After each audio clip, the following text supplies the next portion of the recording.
What's up guys, Chaos Shinobi here. This is What If Naruto is Thunder God. Summary: Naruto is taken and raised in Kumo. Watch as he turns the world on its head as the third son of the Raikage.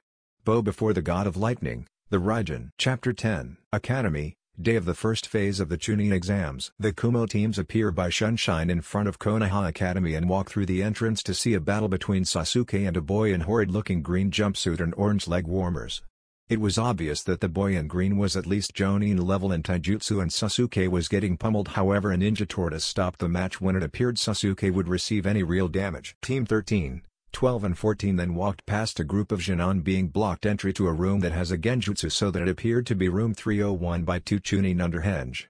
The Chunin then moved to stop them but En flashes them a wink causing them to nod and go back to their work. However, this all stops when they hear Sasuke Uchiha take down the genjutsu.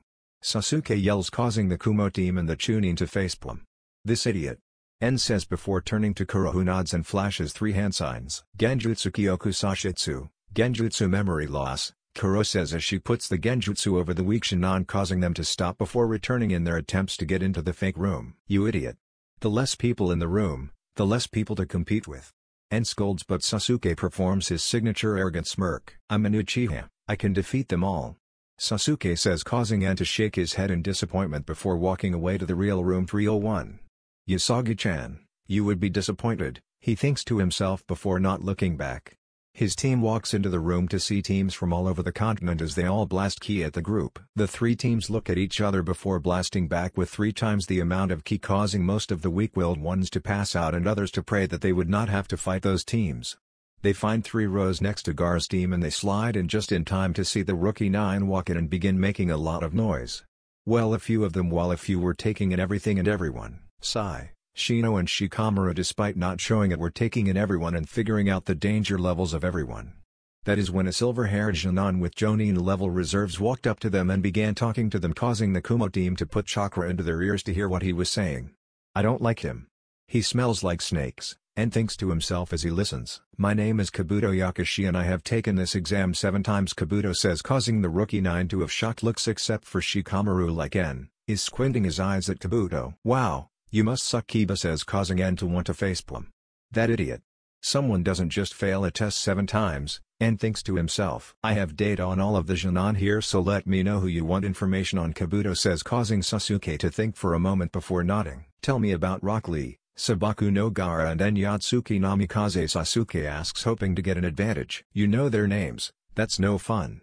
Let's start with Sabaku no Gaara, son of the Kaze Kage. His team is composed of his brother Sabaku no Kankuro and his sister Sabaku no Tamari and their Jonin sensei Baki. His skills are all unknown. He completed 10 D ranks, 15 C ranks and 1 B rank. There is a note that says he returned from all missions without a scratch, Kabuto says causing some of the Jonin to shake in fear. Rock Lee, the apprentice to Mito Ga in 2-year Jonin. He was born with deformed chakra coils and as such cannot perform ninjutsu or genjutsu, however his taijutsu is Jonin level which makes up for it. He has 65 D-ranked missions and 32 C-ranked missions. Kabuto reads from a card before pulling out one more card. Enyatsuki Namikaze, child of Minato Namikaze, the Ondaime Hokage and Kushina Uzumaki, the aka no Shi along with the adopted child by blood ceremony of the Sun Daime Raikage, Z the Fumtsu, immortal. He is an S-ranked ninja and member of the Akatsuki along with fastest man alive and holder of 2 bloodlines. He is at master level in ninjutsu, fuinjutsu, taijutsu, and kenjutsu as the master of the Hiten Mitsurugi Ryu, one of the most deadly kenjutsu styles ever created. He has no skill in genjutsu, however when in a team with Usagi Uchiha, his girlfriend, they create the unstoppable team. He has done 0 D ranks, 10 C ranks, 22 B ranks, 15 A ranks and 5 S ranks and has also participated in a battle against Iwa at Tsuchikage in which he wounded the Kage, Kabuto says causing the room to go silent while all of the Jonin were thinking the same thing, that guy is a monster. How is he a Jonin? For a second, no one moves until a kunai flies through the air at En's head who just catches it with 2 fingers. A boy with shaggy blonde hair and a Iwa headband jumps out and begins flashing through hand seals at a low Jonin pace. Die like your bastard of a father. The boy yells and was about to launch a jutsu when there is a large puff of smoke and out steps a large man and many Chunin. The man was tall and imposing with a long black trench coat and a bandana around his head, but his most notable feature is the 2 large scars going across his face. Listen you maggots. I will have no fighting unless I or another examiner says so. I am Iviki Morino, the first exam proctor. Iviki yells while blasting everyone with ki, making all the weak Shin'an quiver in their boots. You all have 10 points. Every time someone catches you cheating, you lose 2 points. You may leave at any time, but if you leave, your whole team is disqualified. When you receive the test, you may begin. Iviki yells, causing everyone to once again shiver and get started.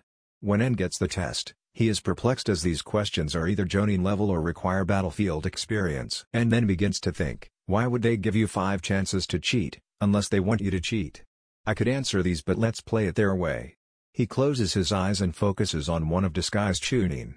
He activates his bioelectricity sensing ability and feels the electricity in the Chunin's body leaping through his synapses. And then focuses and repeats the same electrical currents, causing his hand to start moving and writing the answers by itself. And then pulls out his Sakabeto and Kokuryu a little out of their sheaths and angle it so his team can read his answers. As N writes, people begin to leave under the pressure. This continues until N hears a bell sound. Okay maggots. If you are here now, you can take the final question. However, if you take the question and you get it wrong, you may never take the Chunin exams and will be a Shin'an forever. Iviki says, causing a large gasp and for Tamari to stand up. That's not fair. There are people here who have taken the exams many times. Tamari yells, causing Iviki to receive a sadistic smirk. Well, they never had me as a practitioner. Iviki yells and slowly many people begin to leave until there are only 78 people left. Now for the final question, you all, pass. Iviki says with that same grin. However, in the room there is outroar. What was the roar that came out of Kiba's mouth? Chunins must make difficult decisions that could cost the mission or cause it to succeed. If you cannot understand this, then you are not meant to be a Chunin, Iviki says before a ball slams into the window and explodes, causing a banner that says, "The sexy and single, Anko Mitarashi," to attach itself to the window before a woman jumped in. She is wearing a tan overcoat with a purple inseam, which has a pocket on both sides, and complete with a rather revealing fitted mesh bodysuit that stretches from her neck down to her thighs, causing many boys to get blushes and the girls to be green and envy at the women's assets. She wears a dark orange mini skirt, as well as a forehead protector, a small pendant that looks like a snake fang on a thick cord rather than a chain to prevent it from being easily torn off in combat, a wristwatch, and pale gray shin guards. Anko, you're early, again Iviki says, causing Anko to get a sheepish look on her face. Hey Gakus. I am Anko Mitarashi, second exam proctor. You are to meet me at training ground 44 in 10 minutes or you are disqualified. Dismissed. Anko announces before sunshine away, causing almost everyone to rush and get there but not the Kumo team. And pulls out a map and finds the location before showing it to his team, who all nod in understanding before they all sunshine away except for N, who flashes, missing the look of approval from Iviki. They didn't rush out and risk the chance of getting lost in an enemy village. Interesting, Iviki says to himself before collecting the tests until he gets to ends. On there is a chibi and giving the nice guy pose and has 2 notes. First said, don't trust Kabuto Yakushi, check him out, and the second says, don't give 5 chances to fail, it's too obvious. Iviki reads this and gives a chuckle before deciding to heed the Akatsuki member's advice and tells a nearby Chunin to check out Kabuto Yakushi. Forest of Death. Okay Gakus. You will receive 1 scroll, either heaven or hell, and you have 5 days to find the opposite type of scroll and get to the tower. Do not open the scroll or you will be immediately disqualified. Good luck, Anko says before everyone goes up to one of the Chunin who has 2 rolls of scrolls. Team 13 from Kumo, please take a heaven scroll. The Chunin says so and walks up and accidentally grabbed a earth scroll while discreetly applying a small tracking seal. No. A heaven scroll, Baka. The Chunin scolds, causing N to give a sheepish look before grabbing the correct scroll and walking away. N watches Kuro place a discreet genjutsu over one of the people who has the opposite scroll than her, and Konan place a paper bug on another scroll. Everyone go to your starting place and when you hear the gong, begin. Anko explains, causing everyone to disperse to their locations. Starting point. Ready guys? N says to Samui and Yugito, who nod as he makes sure all of his weapons and his pouch is ready. As soon as they are ready, they hear the loud gong, causing N to immediately flash through 3 hand seals before holding out a kunai pumped with Shirotan chakra and slicing his bomb. Fuinjutsu Chondo, Fuinjutsu Bloodhound, N says, and the drops of blood flow to the northeast. Let's go. N yells to his group as they go to the northeast for a few minutes until they stop in front of Nkuza group, who are standing in a circle. N makes a single hand sign to his group, a clenched fist causing them to nod before they spread out. N focuses before performing a Tora, Tiger, Hand seal causing a pillar of golden fire to erupt in the middle of group, causing the Genon to separate, allowing Samui to finish doing her 4 hand seals and for a halo of blue energy to surround her hands. Rantan, Reza Sakasu. Samui yells, causing 9 beams of lightning energy to shoot from her hands and stabs the Kuza Genon through their vitals, killing them instantly. And flashes in front of them before grabbing the leader's kunai pouch and pulling out the earth scroll. "We're good," En says before they hear a scream pierce through the area. En looks at his team and they nod in agreement. Suddenly they are tree hopping as fast as possible toward the site until they reach a large clearing where Team 7 is facing Orochimaru, the heavy Sennin, who notices Team 13's along with Team 14's arrival. "Ah, the Raijin is here. It's a shame, En-kun, that I can't get you as a vessel because those Shirotan and Kinton bloodlines would be lovely." "Sorry heavy team, but I don't roll that way," En says with a grin, causing the Sannin to smirk before looking at Yuki before back at En. "If I can't get you, I can get the Rinnegan user." Orochimaru hisses before he extends his neck, fangs out, ready to bite Yuki, but En wasn't having that. En flashes right in front of him and slices Orochimaru's neck in half. For a second there is silence, but out of Orochimaru's mouth crawls a perfect copy of Orochimaru. "Orochimaru, you know Kawarimi no Jutsu," Orochimaru says before flashing through seals. "Few Uten de Tapa," Orochimaru yells, sending a humongous gust of wind at En, who performs the Tora then Uma hand seals before taking a big breath. "Kinton go Kameka Yaku. Gold release great fire annihilation," En yells and spews out a huge tidal wave of golden flames at the trees. The flames were at least 75 feet high and at least 500 feet across, and it was racing toward Orochimaru, who smirks. "Fine, you win today, En-kun. Kagero, Mayfly," Orochimaru says before slipping into the ground right when the Kinton wave was going to wash over where he was, reducing everything it touches to ash. "Kunki, quench," En says, causing the flames to recede and disappear before he turns around to see a few newcomers.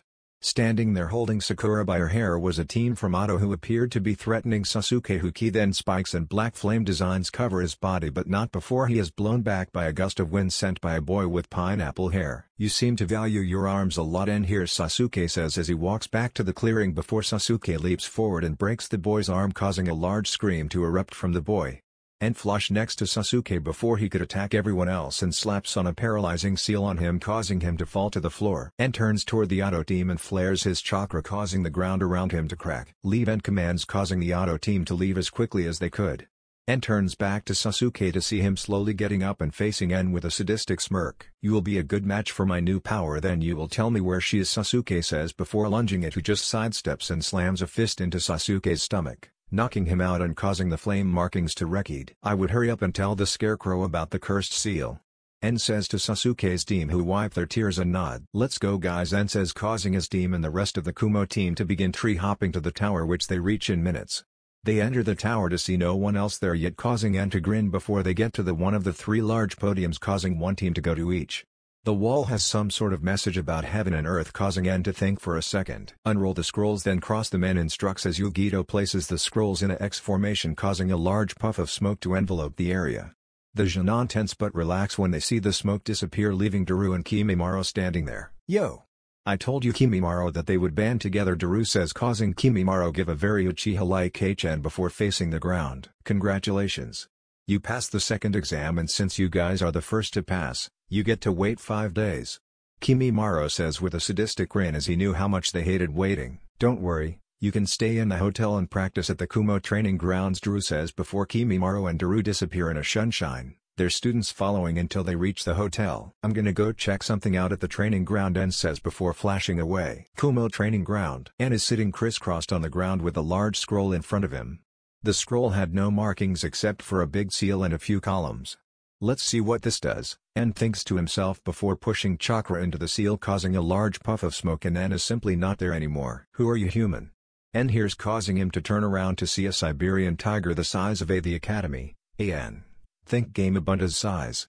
He had a fur coat was such a pristine white that it appeared as if En was staring into the snows of Yuki no Kuni, and his claws were the size of Kokoyu. His fangs were easily the size of En's body, giving the large tiger a very intimidating look. However, from the look in his eyes, En could tell that this tiger wouldn't hurt him unless En hurt him. "My name is En Yatsuki Namikaze. If I may ask a question, where am I?" En asks as he looks around to find himself in the middle of a forest but with much more life. "You are at Taigakuro Jungle, Tiger Claw Jungle, and I am Shirakiba, White Fang, the boss summon of the tiger clan," Shirakiba explains, causing En to nod before looking the large tiger in the eye. Shirakiba's eyes were a bright blue with wisdom beyond En's years, however with a sense of mischievousness. Overall, En decided this is the type of person/tiger to depend on. Shirakiba-sama, I would like to become one of your summoners, En says with determination in his eyes. Shirakiba looks En in the eyes to see that En would not misuse his clan's power. En-kun, you would be our only summoner, however you must take our test, Shirakiba says before taking one claw and stabbing En through his chest, causing him to fall to his knees before it goes black. Shirakiba closes his eyes for a moment before pulls his claw out En's chest and waits for En to recover. The stab wound slowly heals itself before En stands up and glares at the giant cat. What was that for, you overgrown cat? En yells in his frustration, causing Shirakiba to give the closest a tiger could get to looking sheepish. That is the test of the Tora clan. We check to see if you have a pure heart by putting you on the brink of death, allowing your true emotions to come through. You are the first person ever to survive, as such you may summon my clan at any time and my own son will be your personal summon. Panther Lily. Shirakiba explains before calling his son, causing a small animal to walk in, literally walk in. He is small with a round head with big head and had a small sword on his back. Oh, I mentioned he was walking on his hind legs. This is your son? He's a walking cat. En says, causing Panther Lily to give a bored look before growing to En's size and drawing his sword, which is much larger than him, before shifting into the form of an actual panther with white tiger stripes with his sword as his tail before turning back to his reduced form. Happy? Panther Lily says with a little frustration. His father had made him the personal summon of someone, and he had heard from his friends that most summoners treated their summons as minions or servants, so he was rather skeptical. Yeah, that was cool. Name's En. Nice to meet you, partner. En says as he puts out his hand, which Panther Lily looks at for a second before shaking En's hand with his paw. Nice to meet you too, partner. Hey Panther Lily, I'm in the middle of a tournament called the Chunin exams and I'm going back to Konoha to practice, you wanna come? En asks, causing Panther Lily to nod before they both bow to Shirakiba and disappearing in a puff of smoke. I think this is the start of a beautiful partnership, Shirakiba says before laying down for a catnap. Kumo training ground, 5th day of the second exam. En ducks to avoid a large sword slicing where his head was a moment ago before he goes for a upward strike with his own Sakabeto. His opponent to move backwards to avoid the strike, giving En time to flash through one-handed ram sign and extend his blade 20 feet before going for a horizontal strike. Toward an Hagane no Kawa, tiger release fur of steel, the large humanoid panther yells, causing his fur to receive a silver sheen before returning to its normal color just in time to block a strike from the blade of lightning. En recedes the blade with a scowl before putting the blade away and flashing through two hand signs before ending at Hebi, snake. Suten Daibakushi Shoha. Water release, great exploding water colliding wave. En yells before spewing out enough water to cover the training ground, causing En and his opponent to have to stand on the water or sink down 4 feet. Raiden Arishin. En yells, making lightning to strike his body and enter the water, causing his opponent to become temporarily paralyzed. En then skates on top of the water with Raiden Chakra and pulls at his sword before putting it to his opponent's neck. Yield, En says with dead seriousness, causing his opponent to sigh. Fine, I yield, Panther Lily says, causing En to grin and pull away his sword. Panther Lily then returns to his normal form before jumping on En's shoulder and sitting down. What's that? 45:me to 23:you? En says, causing Panther Lily to nod before looking at his miniature watch on his wrist. Today is the last day of the exam, so we should hurry up, Panther Lily says. En nods before disappearing in a flash. At the hotel. Hey guys. En says as he appears in the living room, seeing everyone ready to go to the final exam. Where have you been? Daru asks, causing En to grin. Training with my new summons. Speaking of new summons, meet my partner Panther Lily, En says, causing Panther Lily to jump off his shoulder and onto the floor. For a second there is silence, then suddenly all the girls jump at Panther Lily and yell, kawaii, partner. Help. Panther Lily yells in distress, causing En to chuckle as he knew this might happen. Girls, let him go. We need to head to the exams, En says, causing everyone to nod and shine away. Arena. All 36 Shin'an that passed, 12 teams, were standing in a straight line when from a shunshine steps a man with short brown hair and dark markings under his eyes. Even though he was a young man, he has pronounced lines under his eyes. He is wearing the standard Konoha shinobi outfit, complete with a forehead protector that he wore as a bandana, flak jacket and regular shinobi sandals. He is also carrying a katana with a rectangular handguard strapped over his back. My name is Hayate Gekko and I am the proctor of the third exams. Unfortunately, I must inform you that we did not expect as many as you to pass, as such we must have a preliminary round, Hayate announces, causing outroar. However, the Hokage raises his hand. Silence. You must know that while the Chunin exams are a way to promote Chunin, more importantly, it is a replacement for war. You battle for Kijis and daimyos to show your might and your nations, and because of that, your nation may get more missions from nobles and other daimyos. Be strong and good luck, the Hokage says, causing a round of applause before Hayate comes back out. First match, Sasuke Uchiha vs Yoroi Akato. Hayate announces, causing the Jonin to jump down and begin the match. I will be skipping the canon matches as you all know how they are done. Sasuke wins his match by copying Lee, and Shino wins by clogging Zaku's air conditioners. Third match, Yugito Ni vs Kiba Inuzuka. Hayate announces, causing Yugito to groan. Why do I have to get the dog? Yugito yells, causing Ann to snicker before she jumps down to the arena. You're pretty cute even if you smell like a cat. How about you ditch the blonde and go out with me? After all, I am an alpha, Kiba says arrogantly, making Yugito to roll her eyes and get into her stance. That puppy doesn't even compare to En-kun or Kuro-kun. You should show him who's boss. Then take En back into that closet over there, and Muratabi begins but is interrupted by Yugito. Muratabi!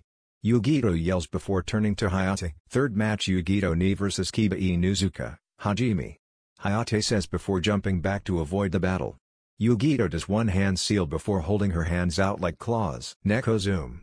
Cat claw, Yugito says, causing her nails to extend to the length of daggers. Ninpa Shikyaku no Jutsu, 4 legs technique, Kiba says before crouching in for his nails and fangs to extend. Jujin Bunshine, beast human clone, Kiba says before Akamaru turns into a perfect copy of him. Yugito lunges forward and slashes at one of the Kibas, who dodges, but Yugito just stabs one claw into the ground before spinning on that one nail. Legs in a perfect split upside down before kicking both Kibas in the face. Both Kibas go flying but manage to land before they jump into the air and start spinning. Gatsudga. Fang passing Fang, Kiba yells as he and Akamaru spin like drills at Yugito. Raiden Cage Bunshine.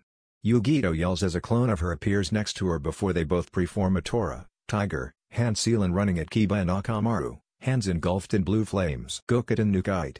Hellfire release Nukite, both Yugitos yell as they slam their knife hand into Kiba's spinning form. The effect was instant as the hellfire covers their bodies before they stop spinning before falling to the floor, unconscious. Winner by knockout, Yugito Ni. Hayate announces, causing medics to take Kiba away and for Yugito to walk back up to the balcony and sitting next to her team. Balcony. Never seen that move before. En comments as he looks at Yugito, who smiles. I based it on your dad's Jigokazuki, hell stab, Yugito says, causing En to nod in understanding and admiration. Fourth match, Sabaku no Kankuro vs Misumi Tsurugi. Hayate says, causing Kankuro and a Jonin dressed in all purple jump down. An. You know how the battle goes. Misumi threatens Kankuro, breaks his neck, was actually Karasu. Kankuro wins. Fifth match, En Yatsuki Namikaze vs Takeshi Iwao. Iwao means stone man. Hayate says, causing En along with the blonde boy with the shaggy blonde hair jumps down from the balcony.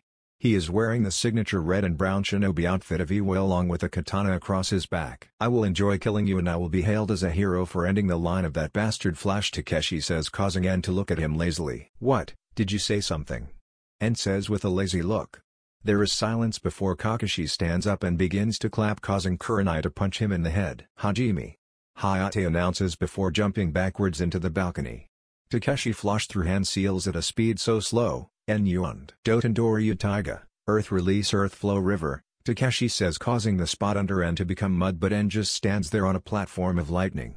Takeshi grunts in annoyance before drawing his sword and lunges at En. You hate my father, so you'll die just like how my father killed the rest of your nation's army, En says before disappearing in a flash and slitting Takeshi's throat with his katana. Winner by death, En Yatsuki Namikaze. Hayate says, causing there to be silence as En had ended the match in less than a minute before a girl with a short black hair and pink eyes stands up and looks at En. She wears the standard attire of the Iwa Nin, consisting of a red uniform with her right sleeve missing and a lapel over her right leg, the brown Iwagakure flak jacket, fishnet tights and a skirt over them.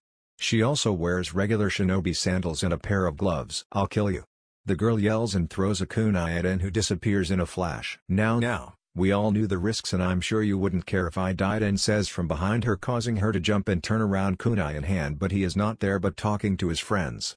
Hayate sighs as killing in the Chunin exams was not banned and there could be no retaliation expect for in a battle, so it looked like the girl's out of luck. Hayate looks at the board to see 2 new people come up for the 6th match. Amoy vs Sakura Haruno. Hayate announces, causing all of the Kumo team to pat Amoy on the back for his bad luck, but Amoy was thinking something different. What if she acts weak but is actually the level of the Hokage and Amoy begins but is interrupted when Kuro kicks him hard, sending him over the edge and in front of Hayate before Amoy gets up. Hajime, Hayate says before disappearing as normal, and suddenly Amoy's usual thoughtful face becomes serious as he draws his katana. You should give up now. Kumo will never beat Konoha, Sakura says before throwing kunai at Amoy, who just dodges due to the bad throw. Shut up and fight, Amoy says before flashing through hand seals. Sutenbaka Suishoha, exploding water colliding wave. Amoy says, causing water to cover the arena, except for a small amount of elevated ground where Sakura had to stand as she couldn't water walk. Balcony. Clever. He knows how badly trained they are, so he created a situation where Sakura wasn't prepared for and comments, well aware that Kakashi was just a row behind him, causing Kakashi to sigh in shame. Arena. Amoy is standing on the water when he flashes through 25 hand seals before jumping up. Suten Sweryu Dan no Jutsu. Water Dragon Bullet Technique. Amoy yells, causing a large dragon made of water form and rush at Sakura, causing her to have to jump into the water or be crushed, which Amoy quickly capitalizes on by skating on the water with lightning chakra, the way N taught him, and flips through hand seals. Suro no Jutsu. Water Prison Technique. Amoy announces, causing a sphere of water to surround Sakura and hold her in there, causing Hayate to come over. Winner by restraint, Amoy. Hayate announces, causing Amoy to release the prison and go back to balcony. Balcony. Such mastery over Suten for Jinan. Kakashi mumbles but N hears and turns around. Suten isn't even his main affinity and comments, causing a loud what? To come from the Konoha section, as to have that much skill over an element that wasn't your primary was Jonin level. What's your main affinity? Kakashi asks Amoy, who just smiles. You'll find out next time. Unless a boulder falls on me or I fall in love. OWWW. Amoy begins to rant but is stopped when Karo grabs him by the ear. Arena. 7th match, Tenten vs Sabaku no Tamari. Hayate calls, causing the girls to jump down. AN. Same as Kennen. Tenten gets the worst opponent for her and gets her ass whooped. The next match is Shikamaru vs Kennen. We know how that goes again. 9th match, Samui Hito vs Choji Akimichi. Hayate says before jumping once more to the balcony, knowing the damage Kumo nins can create. Baika no Jutsu, multi-size technique. Choji says, causing him to become even more round. Meanwhile, Nikuden Sensha. Human bullet tank. Choji yells and begins to spin at Samui. Raiden Koru, coil. Samui yells and creates a platform in front Choji that when he hits, sends him into the air where Samui wants him. Raiden Raryu. Samui yells as a dragon made of electricity materializes and strikes Choji, knocking him out. Hayate shunshines in before looking at Choji to see his is unconscious. Winner by knockout, Samui Hito. Hayate announces, causing Samui to nod and shunshine away to the balcony. Balcony. Nice job, Samui-chan. N says as Samui walks up to see her stop next to N was taken by Yugito, who was giving her a triumphant look, but Samui returns it when she looks at N. Thanks N-kun. Can I sit here? Samui says as she points at N's lap before sitting down facing him with her assets in his face, causing N to become beet red and for all boys to be blasted backwards with nosebleed while thinking, lucky bastard. Yugito is seething in rage as she had thought she had won N's, sure. The next battle is starting soon. N manages to stutter out before Samui turns around toward the battle, accidentally sitting somewhere she shouldn't be, causing N to become so red, he is crimson. Samui-chan, could you move over a bit?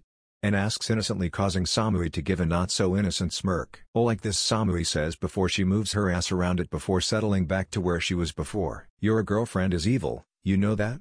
Kurama comments before chuckling evilly. Yeah, I know. I must control it, N says to his tenant, and made sure that Samui wasn't sitting on a rock. Arena. Time for the 10th match, Kurotsuchi Kamizuru vs Ino Yamanaka. Hayate announces, causing Ino and the girl from before to jump down. Hajime, Hayate says, and as soon as he does, Kurotsuchi appears in a shunshine and punches Ino in the face, knocking her out. There is silence from Konoha before Kakashi shunshines in and grabs his student. Winner by knockout, Kurotsuchi Kamizuru. Hayate announces, causing the members from Konoha to bow their heads in shame. 11th match, Aoi Daichi vs Konan Uzumaki. Hayate announces, calling one of the Jinan from Konoha and Konan. Aoi and her team had been Jinan for 2 years but had failed last year's test. She was wearing a black shirt and pants along with 2 green sashes crossing her body and one going around her waist, which is what had her kunai pouch. Hajime. Hayate yells before shunshining away. Aoi throws 2 kunai which Konan dodges before flashing 2 hand seals. Kamiton Shuriken. Konan yells as 5 shuriken flies out of his sleeve at Aoi, which she just barely dodges. Konan then calls them back, making Aoi have to dodge once again before they begin to spin in between her hands. The shuriken unravel and mix with more paper until it turns into a large chakram easily as large as Konan. Kamitan Chakram. Konan yells as she throws the chakram at such a speed that it was a white blur, but Konan wasn't done as she flips through two seals. Fu Utan Datapa. She says before blows out a large gust of wind that blows the chakram so fast that Aoi couldn't move out of the way and the chakram bisected her.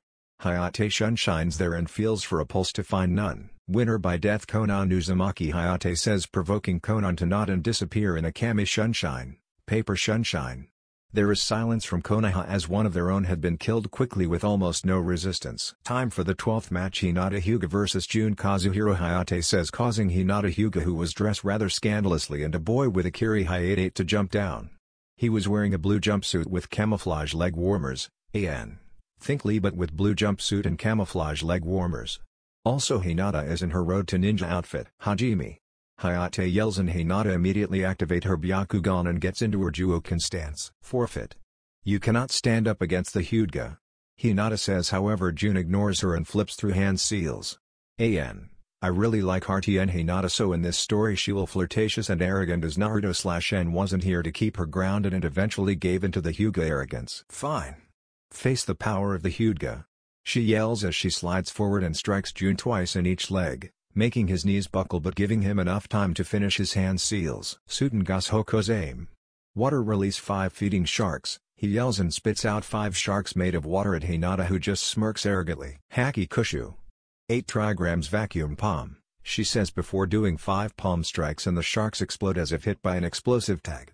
She then runs ahead and stands a foot away from Jun's disabled form and gets into a stance. You're in my field of divination, Hinata says before striking Jun twice consecutively. She then does another 2 consecutive strikes to make 4. After that 4 consecutive strikes to make 8. She does another 8 consecutive strikes to make 16 before 16 more consecutive strikes to make 32. Lastly another 32 consecutive strikes in succession to make a total of 64 strikes. Hakiraku Juionsho. Hinata says after shutting down 64 of Jun's tenketsu and knocking him out. Hayate checks on the Jun's body and finds him to be unconscious. Winner by knockout Hinata Hyuga. Hayate says to the crowd making the Konoha section cheer. The 13-match Neji Hyuga vs Katsuai Sao. Hayate announces before Tujanon jump down from the balcony. A/N, I'm not going to write this as you know what's going to happen. Neji says some BS about fate, kicks ass of opponent, etc. Winner by knockout Neji Hyuga. Hayate announces before looking up at the board to see the next match. This is the longest Chunin exams ever, he thinks to himself. Can Sabaku no Gaara and Sai come down please? Hayate says, causing Gaara and a very pale boy in black jumps down. Sai has short, black hair, and black eyes which contrast with his very pale skin. He is usually seen carrying a small backpack with his brush, scrolls, and ninja ink in it. He wears a short black jacket with red straps and high-collared midriff shirt, black pants, shinobi sandals and gloves with his index and thumb fingers exposed. Hajime. Hayate says, causing Sai to jump back and open his scroll. He then pulls out ink and begins to draw on his scroll a lion which quickly comes to life and leaps at Gaara, who is standing where he was before. Gaara puts out one hand and his silver shoots out of his gourd and creates a sphere around the lion. Gaara then closes his hand into a fist, causing the sphere to constrict. Balcony. Interesting, Jitten and Sabutin, magnet release and sand release. Sai has ink techniques but he won't survive and comments, causing Yugito to look at him oddly. He's strong. He may survive, Yugito responds, causing En to look at her. No, Gaara won't let him, En says matter-of-factly before turning back to the battle arena. Jin Shuriken, Silver Shuriken, Gaara says as the silver turns to Shuriken and fly through the air at Sai, who has to run horizontally to dodge, however runs into a pit of sand that Gaara has set. Sabaku Q, sand binding coffin, Gaara says as the sand traps Sai, who now cannot move before Gaara holds out his open hand. Sabaku Soso, sand waterfall funeral. Gaara finishes as he closes his hand into a fist. The coffin around Sai constricts, causing a large fountain of blood. Sai doesn't even have time to feel pain when he is liquefied. Hayate comes over and takes one look at Sai before facing the crowd. Winner by death Sabaku no Gaara. Hayate says before Gaara disappears in Asuna Shunshine, but not before sending a look at En, who smiles back. Balcony. He killed Sai, Sakura says with her face in her hands. She may not have liked Sai, but he had gone to the academy with them and was a Konohanin, and he had just been killed like it was nothing. You all knew the risks, Kakashi says, causing Sakura to nod before turning back to the matches. Arena. 15th match Chojuro vs Ichiro Osamu. Hayate calls before 2 boys jump down. One boy is the teammate of Aoi Daichi and was wearing a gray shirt, black pants and a brown jacket on top of it. The other boy in a pale blue striped shirt, cow camouflage pants, and glasses jumps down, but the most noticeable thing about him is a large bandaged sword with 2 handles. Balcony. Is that what I think that is? N says as he stares at the blade. I believe so. The competition just got scarier, Daru says as he too stares at the blade. What is it? Yugito asks frustratedly at not knowing what made what her boyfriend and sensei were looking at special. That is Hiram Kare, one of the 7 swords of the Kari no Shinobi Katana Shichi Ninshu, 7 ninja swordsmen of the mist, and says before staring at the boy. Hiram Kare, the second most powerful sword of the set, and thinks to himself before focusing on the battle at an even closer level. Arena. Hajime. Hayate yells, causing Chojuro to draw Hiram Kare and channel chakra into it, causing the bindings to unravel and to form a hammer, which he swings and strikes Ichiro with it before he could react. Ichiro quickly goes flying into the wall, however climbs out of the crater only to be hit by the hammer again, knocking him out. All of Konoha is silent on how easily their Junon are being beaten this entire tournament. 16th match, Yuki Uzumaki vs Hotaka Keiichi. Hayate announces, causing Yuki and a boy in the same outfit as his teammate Takeshi but with not katana, and he had a scar across the bridge of his nose and had long black hair. He gets into the fighting stance while Yuki just stays where she is. Hajime. Hayate yells before leaving, but neither move until Hotaka opens his mouth. I wonder how much Tsuchikage-sama would respect me if I got him a pair of Rinnegan eyes? Hotaka says, causing Yuki to give him a bored look before she holds out her hand. Shinra Tensei, she says, sending a wave of gravity causing Hotaka flying, but he lands after a bit. Hotaka flashes through hand seals, however Yuki would not allow him to. Asura Path, she says, causing rocket-powered roller skates to appear from the bottom of her feet, sending her across the floor at speeds greater than a sunshine, and kicks Hotaka in the face.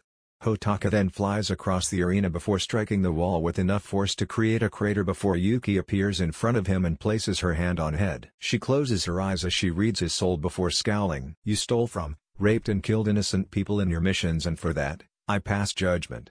Human path, Yuki says before pulling out Hotaka's soul and crushing it, damning him to oblivion. Winner by death, Yuki Uzumaki. Hayate instructs, causing Kumo to cheer and for Yuki to sunshine back up to the balcony. Balcony. Congrats, Yuki-chan.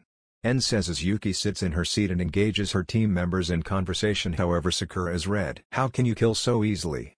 You're ending someone's life. Sakura questions, causing N to turn around with an "are you kidding" look. I'm not sure what you think a shinobi is, but we are weapons. We kill and we are killed, and if you cannot understand that, then you should just drop out of the ninja program so your team's safety is not threatened by your naivety, and scolds before turning back around. Arena. Time for the 17th match, Kara vs Hikari Megami. Hayate calls, causing Kuro to jump down along with the last member of the Kiri team. She has black hair and is wearing a long blue tunic that goes to her thighs and a pair of stockings along with her hiatate sideways on her head. Hajime.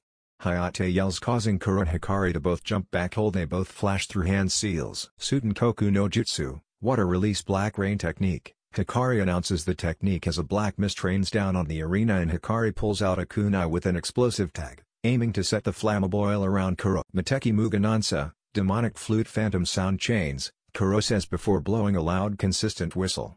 Just as Hikari was about to throw the kunai, she found herself restrained by chains and couldn't move no matter how she tried. Let me end this, Kumo Ryu, Omotajiri, Kumo style, front beheading, Karu yells as she slices her sword and bisects Hikari. Winner by death, Kuro. Hayate announces, causing Kuro to sunshine up to the balcony before he looks at the board for the last time. For the final match, Keikaguya vs Goro Daisuke. Hayate calls, causing Kei to sigh in relief before jumping down along with the last member of the Konoha team. Goro is wearing a red shirt, black pants and had bandages wrapped around his right leg and left arm, but thing most noticeable about him was the black ninjato on his back. Hajime. Hayate yells, causing Goro to draw his ninjato and do a vertical slice, which Kei just sidesteps and kicks him in the stomach. He flips and lands before flipping through hand seals before putting a hand to his mouth. Kaden Hosenka no Jutsu, fire release Phoenix Sage fire technique. He yells and shoots out many small fireballs out of his mouth. Kei knew she couldn't dodge them, also she holds her left arm in front of her. Shikatsumyaku Shiruto, Shikatsumyaku shield, she calls, causing a 3-foot shield made of bone, and then blocked all of the fireballs. Is that bone? Goro asks, causing Kei to nod and place a hand on her shoulder. Yes, I am one of the last users of the Shikatsumyaku bloodline, Kei says before pulling out a large bone sword. She then dashes forward and slices downward with her sword, which Goro just barely manages to block, but the bone sword just continues through the ninjato and through Goro's shoulder into his chest cavity, causing him to scream in pain, but is still alive. Winner Keikaguya. Medics Hayate announces, causing medics to rush on and take Goro off to the hospital. Thank you for waiting this long. Now it is time for the final matchings. Hayate calls and hands out numbers to everyone. 1 Samui and Hinata say before looking at each other, Hinata smirking. 2 Yugito and Kurotsuchi say in unison before Kurotsuchi gets a smile so sinister that Orochimaru would be scared. He took my boyfriend, I'll take his girlfriend. 3 Amoi and Chojuro say before smiling as they both knew it would be a battle of swordsmen. 4 Shino and Kankuro were next but neither had much emotion on their faces. 5 Shikamaru and Tamari say to before looking at each other. 6 Konan and Kuro say before sighing as they knew that they might have to battle someone from their team. 7 K and Lee both say before smiling, Lee yelled youth, as they would both be fighting taijutsu specialists. 8 Yuki and Neji say in unison, however there is no emotion in their faces. 9 Sasuke, Gaara and En say in unison. There is silence before they look at each other, all with psychotic grins. Congratulations for making it past the preliminaries. The finals will begin in 1 month so you have time to practice. Dismissed. Hayate calls so everyone goes back to their groups. Congratulations, but we should go before it gets dull, Drew says, making everyone nod in agreement before shining away after a long day. Day of the finals. It was the day of the finals and everyone had changed their abilities. They had been sure to train separately unless they needed something from the Uzumaki compound library. En was in the same outfit as before, however now his Akatsuki cloak was hanging over his shoulders. En. Think Shanks from One Piece. He now had black highlights in his hair, a new tattoo with the kanji for tiger on his shoulder and had a tiger claw on a necklace around his neck. But one of the most noticeable thing about him is that instead of his signature sakabeto/katana, he had a different simple black katana, his sakabeto and a sake bottle on his right hip. Flashback start. En had entered his seal and was searching through the artifacts when he remembers the scroll next to the tiger summoning scroll. He finds the scroll and opens it to suck in his breath in shock. Inside are the treasures of the Uzumaki clan, the sword of Kusanagi, the Yata mirror, the Totsuka sword, the Nihongo along with several other treasures. En unseals the sword of Totsuka and the sword of Kusanagi and threads it through his obi before taking out the Nihongo and Yata mirror. Yasagi-chan says she requires real weapons as she doesn't have enough chakra to make weapons in her Susanoo. Maybe she could use these? En says to himself before he places the weapons on the ground and forms a ram sign. Tenso no jutsu, he says before the weapons disappear in a flash of white to Yasagi's room in the compound. En smiles before he continues to look around, grabbing jutsu scrolls here and there until he sees a jutsu that he must learn. Rasengan. En whispers under his breath before walking out of the seal, eager to master his father's signature jutsu. Flashback end. En had quickly mastered the jutsu due to reading his father's notes which he found in his father's office. The jutsu was truly a masterpiece as it didn't need hand seals and could be created in seconds. En had also made 3 variations of his father's Rasengan with Raiten, Suten and Katen using thousands upon thousands of shadow clones. Overall much had happened and En had needed to get stronger considering what was going to happen to Konoha today. Yes, En knew about the invasion. Flashback start. En had a Rasengan in hand and was pumping Raiten chakra in it when he felt the distinct electrical imprint of Gaara. You can come out now, En says without looking up from his Rasengan. You interest, mother, Yatsuki, Gaara says, causing En to raise an eyebrow on how Gaara talked about Shukaku, but Kurama is laughing inside of the seal. Does he think Shukaku is a girl? Kurama says while rolling on the floor laughing. How is your seal? En says with concern, ignoring his partner who is crying from laughter in his head. Why do you care? Gaara says defensively, most likely listening to Shukaku in his head. Because you are my brother and burden. En says, causing Gaara to freeze before lifting his shirt, allowing En to see the 3-column Fuin Jutsu with no backdoors or siphons. That seal is meant for containment of objects, not by Juo. En says to Kurama, who nods in agreement. Gaara, I can fix this seal. You could shut out Shukaku as you wanted and it will allow you to sleep. You may also get greater control over your sand, En says to his fellow Jinchuriki, who sits there for a moment before nodding. Lay down and lift your shirt, En instructs, and Gaara does so. En creates a cage. Bunshine, who nods in understanding before En flashes through hand seals. Hebiya Hitsuji Usagi Nuni Toriyuma Hebi clap hands, En thinks in his head as he performs the Fuin Jutsu. Fuin Jutsu Kagami, Fuin Jutsu Mirror, En says as he rips off the 3-column seal, requiring his clone to hold back Shukaku, who was now buckling out, but by then the Fuin Jutsu was finished. There was a large blast of chakra and upon Gaara's stomach was the Haki no Fuin Shiki, 8 trigram sealing style. The same seal that En had upon his own stomach. Gaara slowly gets up, tries his sand to find it is moving at speeds greater than previously. Thank you, he says before thinking for a moment. There is going to be an invasion in Konoha during the finals, Gaara says, causing En to shoot upwards. What? He yells in surprise. Suna and Nato have an alliance to attack Konoha during our battle. They want me to summon Moth, Shukaku in the village, but I am tired of living under my father's rule.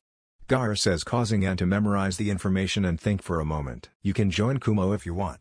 I have a friend who could sneak you out during the invasion. Ann offers, causing Gaara to think. He would be leaving behind his family, his village, but he would get new opportunities in Kumo. Okay, I'll go with you, Gaara decides, causing Ann to smile widely. Act normally and my friends will find you during the invasion. See you soon, Gaara, Ann says, causing Gaara to nod and shine away. Ann then writes 3 notes, one to his father, one to Usagi and one to Haku. Invasion, huh? Show me what you got, Orochi T-Man says before practicing his elemental Rasengan. Flashback end. Ann appears in the living room in a flash to see everyone getting ready and looking different.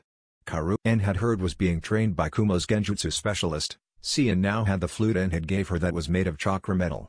Yugito had been trained by a Dodai and was now supporting 2 wakizashi strapped across her back. Samui looked similar but was now supporting a jug on her hip and a metal bubble blower. Amoe was now supporting the Kiba blades which Ann had given him when he had found it during his adventures with the Akatsuki, but he was also supporting a tattoo of the kanji for lightning on his shoulder. So you found a successor, Ann thinks as he looks at Uru. Konan and Yuki looked the exact same except that Yuki now had 2 jin strapped to her hip that was made out of her chakra rods that were melted down and reforged by Ann. I must say we are quite the fearsome looking group, C comments, causing everyone to nod in agreement. Let's go. Ann yells in excitement before jumping through the window, destroying it. His friends sigh and follow him through until it is only Daru and C. Should we go? Daru asks, causing C to nod before jumping out the hole in the wall. I'll take the door, Daru says before walking out the door. Arena. They enter the arena, which is much larger than the preliminaries arena and had a cage box and had many people from across the nations. Looks like we're popular, and comments as they get into line, getting a snicker from K. Can't wait for this to get started, Ann says before looking to the cage box. Cage box. Hokage-sama, thank you for inviting us, Z. The Sun Daime Raikage says to the Sun Daime Hokage. Oh, of course, Raikage-sama. After all, your village has the most Shin'an in the finals, the Hokage says to the father of N. Hokage-sama, you appear to be missing a Shin'an, the Kazekage comments, causing Hiruzen to internally smirk. Orochimaru, your greed and obsession about that boy will be your downfall. Yes, the Hokage knew about the invasion as Ann had told only the higher-ups. Flashback start. And Flash is right inside of the Hokage's office and surprisingly, no Anbu attacked him. Hello Ann-kun, what could I do for you? Hiruzen asks, and that is when Ann notices the other person in the room. A tall man with waist-length, spiky white hair usually tied back into a ponytail, with 2 shoulder-length bangs that framed both sides of his face. He also had red lines that ran down from his eyes and wore a horned forehead protector with the kanji for oil. Wore a green short shirt, kimono and matching pants, under which he wore mesh armor that showed out of the sleeves and legs of his outfit. His outfit was completed with hand guards, a simple black belt, traditional Japanese geta, wooden sandals, a red haori with 2 simple yellow circles on each side, and a scroll on his back. Hello Orosenin says, causing the man to glare at him before realizing something. Blonde hair, blue eyes, whiskers, it's Naruto. Kid, I've been looking for you for years. Jiraiya says, causing Ann to scowl. His father had wanted Jiraiya there at his birth as he was the godfather, but Jiraiya said he was busy with his research. Maybe if Jiraiya was there, his parents may have been alive, but he did not hate the Toad-senin, as if his parents had been alive then he never would have ended up in Kumo, so things worked out. I have been raised by my family in Kumo and I am happy there. I have also blossomed to become an S-ranked shinobi known as the Raijin, Ann says to Jiraiya, who sucks in his breath. This kid was an S-ranked shinobi at 13 and was the fastest man alive. I know you're strong, kid, but I would like for you to sign the Toad contract, Jiraiya says in an attempt to win over Ann, who just shakes his head. Sorry Orosenin, but I have a contract and in fact, I am the Tora-senin, Tiger Sage, Ann says before facing Hiruzen. Now back to why I came here. Suna and Nato are going to attack. What? Hiruzen yells, but Jiraiya just nods as it made sense. Call the council and don't bring Danzo. I think he is in league with Orochi Team, says, causing the Hokage to nod and for Jiraiya to grin, as that is what he used to call Orochimaru as well. Ann-kun, please come with us to the council. Hiruzen begs, causing Ann to sigh before nodding. Council room. What is he doing here? A civilian asks rather rudely, causing N to scowl as Kumo did not have a civilian council and only had a single civilian member who was the representative for all of the civilian. We must ask the same thing, as it is highly irregular for someone who is not a Konoha shinobi to be in front of the council. Shikaku Nara comments, causing Hiruzen to nod as he saw this coming. N Yatsuki is an S-ranked ninja and child of our own Yondaime Hokage and aka no Shi, but also is the adopted child of the Sun Daime Reikage. Hiruzen says, causing there to be silence before pandemonium erupts. Why is the child of our Hokage in Kumo? Kohari yells, saying what all of the civilian council is thinking. Minato-kun had a child with that red-headed slut. Sakura's mother, Banshee Haruno, screeches much like her daughter. I know that her mother is actually blonde and quite nice, but I needed a literary device. What did you call my mother? N says with white lightning sparking along his body, causing Banshee to shiver in fear from Ki and refuse to answer, causing the lightning to recede back into his body. May I ask, Ken-san, but are you the Raijin? Shikaku asks, causing N to look at Hiruzen and Jiraiya with a surprised look, which they just return with a shrug. Yes. I am the Raijin and the fastest man alive, N says, causing the Shinobi Council to sigh as they had lost the next flash to Kumo. This is a shinobi matter, so the civilian and elder councils should go. You can't kick us out. Kohari yells, causing N to raise an eyebrow. The civilian and elder councils are only needed in matters concerning the financials of the village, N says, causing the councils to become enraged but leave when they see the Anbu jump down. Back to why I came here. Suna and Otto will invade in the finals of the Chunin exams, N says, causing the council to suck in breath in surprise. What? Suna is our allies. Tsume says, causing Jiraiya to nod in agreement. I had heard that the Wind Daimyo is giving less missions to Suna and more to us. Jiraiya says, causing everyone to nod, as that would make sense. I think you have a rat in your ranks. I don't trust Dunzo or anyone below Jonin, so I would just tell you're more experienced, Jonin, N says, causing the Hokage to nod before N looks at his watch. Kumo knows about the invasion as well and has offered to help. Thanks, all I know. Johnny, N says before he disappears in a flash, causing the Konohanins to sigh in relief and sadness. Relief that we're now going to be prepared and that Kumo offered to help, but sad that they had lost an S-ranked shinobi and the legacy of their greatest hero. Flashback end. Arena. My name is Hayate Gecko and I am the proctor of the third exam. Hayate says, causing a loud cheer to come from the crowd. He did not die, as Hayate was informed about the invasion and was extra careful. Balcony. Wait. They can't begin without Sasuke-kun. Guess who said that? Don't worry, he has until his match to get here. Ino responds. Cage booth. It seems the Uchiha doesn't understand the idea of being prompt. Z comments, causing the Kazekage to nod in agreement. His sensei is Kakashi Hitake, so maybe he inherited his sensei's streak of tardiness. The Hokage responds, causing the other cage to shrug before turning to the match which was about to begin. Arena. For our first match, will Samui Hito and Hinata Hyuga please enter the arena? Hayate says, causing Samui and Hinata to jump down to the floor. They both get ready, Hinata in her Juokin stance and Samui just standing normally. Hajime, Hayate yells before shining away. Samui flashes through hand seals quickly before finishing. Ranton raises Sakasu. Storm release laser circus, she announces, causing many laser beams to erupt from her hands and shoot at Hinata, who just smirks arrogantly. Shugo Haki Rakuju Ion show, protection of the 8 trigram 64 palms, she says before striking all of beams with her fingertips coated in chakra, blocking them all. Samui scowls for a second before she dips her bubble blower in her jug, her soap jug, not her other jugs. Sanuka, acid permeation, Samui says before blowing a bubble at Hinata, who gives a arrogant smirk. Really? Bubbles? Hinata says before striking the bubble with a single jukin strike, causing it to pop and spray her right hand with acid, burning her. Hinata then activates her Byakugan but could not see Samui. You rely on your Byakugan too much, Samui says from behind Hinata, causing Hinata to turn around in shock as she did not know there was a blind spot to the Byakugan to see Samui with her bubble blower out. Blinding bubble technique, Samui says before blowing a bubble that explodes right in front of Hinata's face, sending red powder into Hinata's eyes. I can't see. She yells, but by then Samui has her Tanto to her neck. Hayate looks at the situation before he decides to call the match. Winner. Samui Hito. Hayate calls his medics rush in and grab Hinata, who is flailing. The crowd is silent as this girl had just defeated the Hyuga princess and had discovered and exploited a blind spot in the all-seeing eye of the Byakugan. Next match is going to be between Yugito Ni and Kurotsuchi Kamizuru. May you two ladies coming down? Hayate calls, causing Kurotsuchi to jump down from the balcony and for Yugito to appear in a high shunshine, fire shunshine. Both girls get ready for battle. Kurotsuchi in a normal battle stance and Yugito to pull out both wakizashis from their sheaths. Hajime. Hayate calls and Kurotsuchi flips through hand seals at a fast speed. Doten Dosi Kiryu, Earth release Earth and Stone Dragon. Kurotsuchi announces, causing a large dragon made of stones to come from the ground and shoots at Yugito, who jumps into the air and slices in an X formation, sending 2 waves of blue flame at the dragon. The dragon hits the flames and gets instantly cut in 4 pieces, causing Kurotsuchi to scowl at her most powerful Doten technique taken down so easily. Kaden Karyuenden. Fire release Fire Dragon Flame Bullet. Yugito yells before blowing out a blue dragon made of flame at Kurotsuchi and hits her dead on.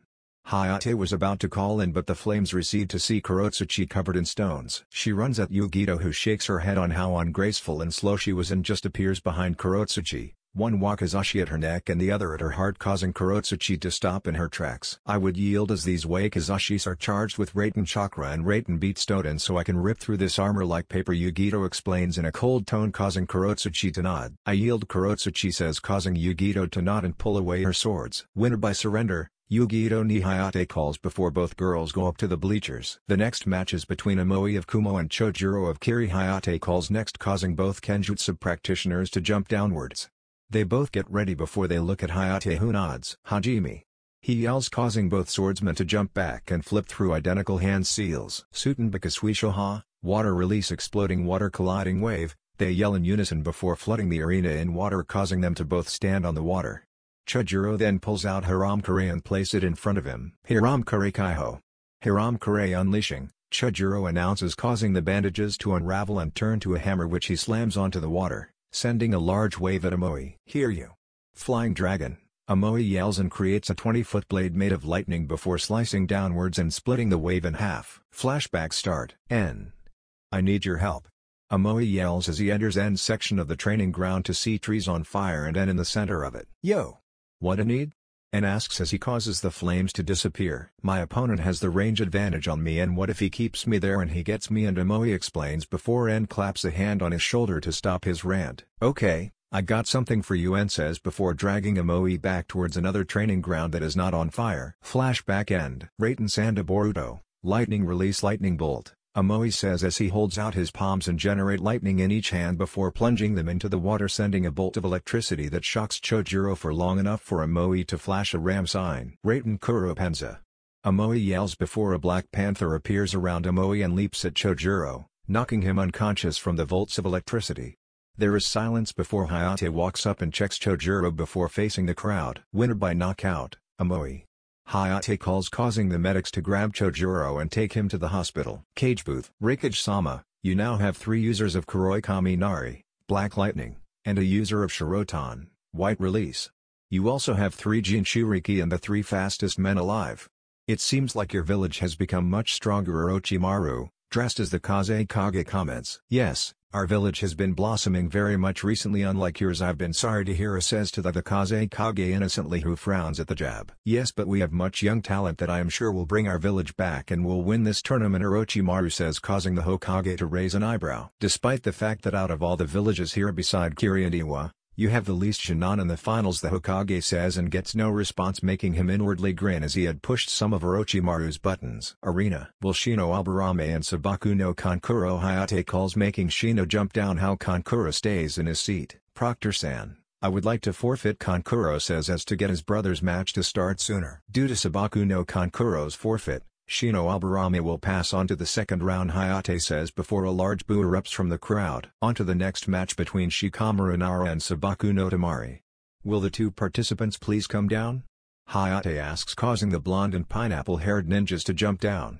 A/N I will skip this match as we know who wins and how he does it. Balcony. Wow, that was clever, and comments as he looks at the battle. Yeah. Shikamaru has an IQ of 200. Asuma, who along with the rest of the Konoha Nin was in the row behind Kumo in the bleachers. No way. Yugito says as she looks at Asuma with shock. Yeah, really high, huh? He has the highest IQ in the land of fire. Asuma say with pride in his student, but Yugito just shakes her head. That's the same as you. Yugito comments, causing all of Konoha to get wide eyes. What? All of the Konoha Nins yell, causing N to look at them. I took an IQ test when I was 10 and I got a score of 200 as well. I haven't take one in 3 years though, so it could be different, but I am the smartest person in the land of lightning, and comments causing the Konohanin to look shocked. Arena. Kuro of Kumo and Konan Uzumaki come down for your match, Hayate announces, causing Kuro to jump down and for Konan to appear in a flurry of paper. Hajime. Hayate calls, causing both girls jump back. Konan reaches into her sleeve, but Kuro has her flute up to her lips before Konan could attack. Mateki Muganansa, demonic flute phantom sound chains, Kuro says, causing Konan to lose control of her limbs. However, Konan dispels the jutsu just in time to block a slice that would have maimed her. Konan then throws a bunch of shuriken at Karu, who blocks them only for when her sword touches them. They explode. Kamitan Baka Shuriken, paper release exploding shuriken, she says before she takes several explosive tags and with her mind folds them into the form of a spear. Kamitan Isu, paper release sharp spear, Konan says before throwing the spear at such a speed that it was a blur and Kuro couldn't dodge and it stuck her shirt to the wall. Yield or I set off the spear, Konan threatens, causing Kuro to sigh. I surrender, Kuro says, causing Konan to get rid of the spear and for Hayate to walk up. Winner by forfeit. Konan Uzumaki, Hayate announces, causing both girls to go back to the balcony. Can Rock Lee and Kei Kaguya please come down for their match? Hayate asks, causing Kei to appear in a sunshine, but Lee jumps down from the balcony and lands in a crater. Youth. Lee yells before him and Kei stand in front of Hayate. Lee had one hand at her hip in a fist and the other hand open in front of him, while Kei had both hands in front of her in fists. Hajime. Hayate yells, causing both of them to shoot forward and meet each other in the middle, fists clashing. Lee however quickly pushes Kei's hand to the side before kicking her away, although Kei lands on her feet and flashes through hand seals. This is my ultimate defense, Doden Domu, Earth release Earth Spear, Kei says before her body turns a darker color. Fine, then let us fight as equals. Kaimon, Kuman, Simon, Shoman, Taman, Kai. Lee says, causing chakra to erupt from him, his skin to turn red and for his hair to go upwards. Kei reinforces her fists, shins and chests by thickening the bones there. Lee dashes at Kei, fist out to punch her in the face, but Kei blocks it with her right shin in a form of extreme flexibility before extending her foot into a side kick that strikes Lee in the face, causing him to fly backwards, but does a somersault and lands, causing a crater. Lee. Take them off. I'll make an exception. Mito Guy yells from the bleachers, causing Lee to take off his leg warmers, and when he drops them on the floor, they create a large crater. Balcony. That's too much. Asuma says to Guy, who just waves his hand at his peers but N just sighs. Unseal them, Kei. N yells, causing Kei to nod and for the Jonin to give him a shocked look. Arena. Resistance seals Kai. Kei says, causing a crater around her. Balcony. You can make those? Kurenai asks N, who just nods. What are those? Sakura questions, causing Kurenai to look at her. Those are seals made to increase the resistance of air to the user, increasing the body's strength. They were created by our very own Yondaime Hokage to replace weights. Asuma explains, causing the Konoha ninjas to look in shock at the possibilities of that seal. Why don't we all use those? Sakura asks, asking what all the Jonin were thinking. Only someone with a level 7 or higher seal mastery can make them, or otherwise the resistance seals can increase resistance hundreds of times, or they could not be able to be taken off, Asuma says, causing Sakura to scowl, as maybe then she could become stronger and Sasuke would fall in love with her. Arena. Both Daijutsu masters dash forward speeds that only Jonin, with a few exceptions, and up could see, and exchanged blows that caused shockwaves. Although Kei could stand up to Lee's strikes with her reinforced skeleton and Domu active, Lee was faster and was kicked Kei into the air and performed the shadow of the dancing leaf on her before restraining her in bandages. Emote Renge, front lotus, Lee calls as he begins to spin him and Kei before pile driving her into the ground, causing a large slam upon impact and a puff of smoke. For a second there is silence until Lee hobbles out, gates closed and extremely tired. Hayate was about to call the match when Kei walks out of the dust cloud close to unharmed. How? Lee asks as he falls to one knee. I reinforce the top of my head with Shikatsumiyaku chakra to create a helmet of sorts, then charged that with Doden to make it as hard as steel, which allowed me to reduce the damage of the emote Renge, although it hurt like hell, Kei says as she rubs her head at the pain. Your flames of youth burn brightly, Lee says before falling forward unconscious. Winner by knockout, Kei Kaguya, Hayate announces, causing a large round of applause to erupt from the crowd from the good match. Will Yuki Uzumaki and Neji Hyuga please come down for their match? Hayate says, causing both to jump down and get into fighting stances. Hajime. Hayate calls before shining away to avoid Neji's vacuum palm, which Yuki dodges. Give up, fate has declared me the winner, Neji declares, but Yuki just ignores him and kicks him in the chest, sending him flying into the wall, but he crawls out of the crater and lunges at Yuki, who once again dodges. He then keeps going for Juoken strikes, which Yuki just continues to dodge until she gets tired and pulls out her gen. She then moves in so fast Neji couldn't move and stabs him in the shoulder before disrupting his chakra, causing him to lose control over his body and fall to his knees. "Just give up, you are outmatched," Yuki says, causing Neji to glare and try to move, but Yuki just places his other gen at his neck, causing him to stop. "Stop bitching about pain and grow up. You're in your own world and you think the world is just trying to cause you pain, but everyone has experienced pain and they are dealing with it. Otherwise you are nothing but a baby crying over spilled milk," she scolds before striking Neji in a pressure point, knocking him out. Winner by knockout, Yuki Uzumaki Hayate announces, causing the medics to take Neji away to wrap up the shoulder wound and for Yuki to shine away to the balcony. "Time for my match," N yells as he gets up and begins to stretch. "Looks like it will just be you against Gaara," as Sasuke isn't here, Samui comments, but N feels the bioelectricity of two familiar people enter. "Nope, he's here," N says as he watches Sasuke and Kakashi appear in a sunshine. "Are we late?" Kakashi asks, causing Hayate to shake his head. Just in time, Hayate comments, causing Kakashi to nod and disappear in a sunshine. "Will Sabaku no Gaara and Enyatsuki Namikaze please come down?" Hayate asks, causing Gaara to soon sunshine down there and for En to flash. "Hajime!" Hayate yells, causing Sasuke to lunge at En, who dodges easily. "His speed is increased, but I am not the fastest man alive for no reason," En thinks before throwing shuriken at Gaara, who dodges. Sasuke then runs at Gaara and tries punch him, however his sand blocks his strike. His old sand would have not been able to block it, but with the new seal, it was faster than ever. Sasuke however keeps trying to attack his and gets frustrated when he couldn't get past the defense. Sasuke then flashes through several hand seals before grabbing his hand as lightning gathers in his hand. "That fool. He taught him how to harness that jutsu," En thinks before holding out his own hand to gather chakra there until it forms a perfect sphere made of chakra. A loud gasp comes from the crowd when they see the jutsu, as it was one of the most famous jutsu in history. "Chidori!" Sasuke yells as he charges at Gaara, but En flashes in front of him and clashes his jutsu with Sasuke's. "Rasengan!" En yells before there is large explosion and both ninjas are sent flying. En manages to flip and land on his feet despite skidding while Sasuke hits the wall. They would have engaged again, however hundred of feather fall over the arena making everyone drowsy, however the ninjas quickly dispel the genjutsu. There is then a large puff of smoke in the cage booth and several shouts. "So it's begun," En says as he looks at Gaara, who nods before he flashes to help his father in the cage booth. Rooftop. The Kazekage had dragged the people in the cage booth to the rooftop and found himself a little outnumbered. It was him against the Sandaime Hokage, Sandaime Raikage, the soon-to-be Yondaime Raikage, the Jinchuriki of Hachibi, Jiraiya, and the Raijin. But he was not worried as he had a secret weapon. "Hello Sarutobi-sensei," the Kazekage says before he rips off his robes to reveal the snake pedophile himself. "Orochimaru. Just as we suspected." Jiraiya confirms, causing Orochimaru to raise an eyebrow. "Suspected?" Orochimaru asks, causing Hiruzen to smile. "En-kun here found out about this invasion ahead of time as we were prepared," Hiruzen says, causing Orochimaru to briefly frown before smiling again. "No matter, you will still die. Kumo with you," Orochimaru says boldly, causing En to face the barrier. "Kumo. Today we fight for Konoha," En says with his voice laced with Kurama's chakra so it travels over Konoha. En then makes 100 Raiden clones who all nod and go out to help Konoha. "We outnumber you 6-1. You may be strong but you cannot defeat 6S ranked shinobi," says, causing Orochimaru to give a huge smirk. "Do you?"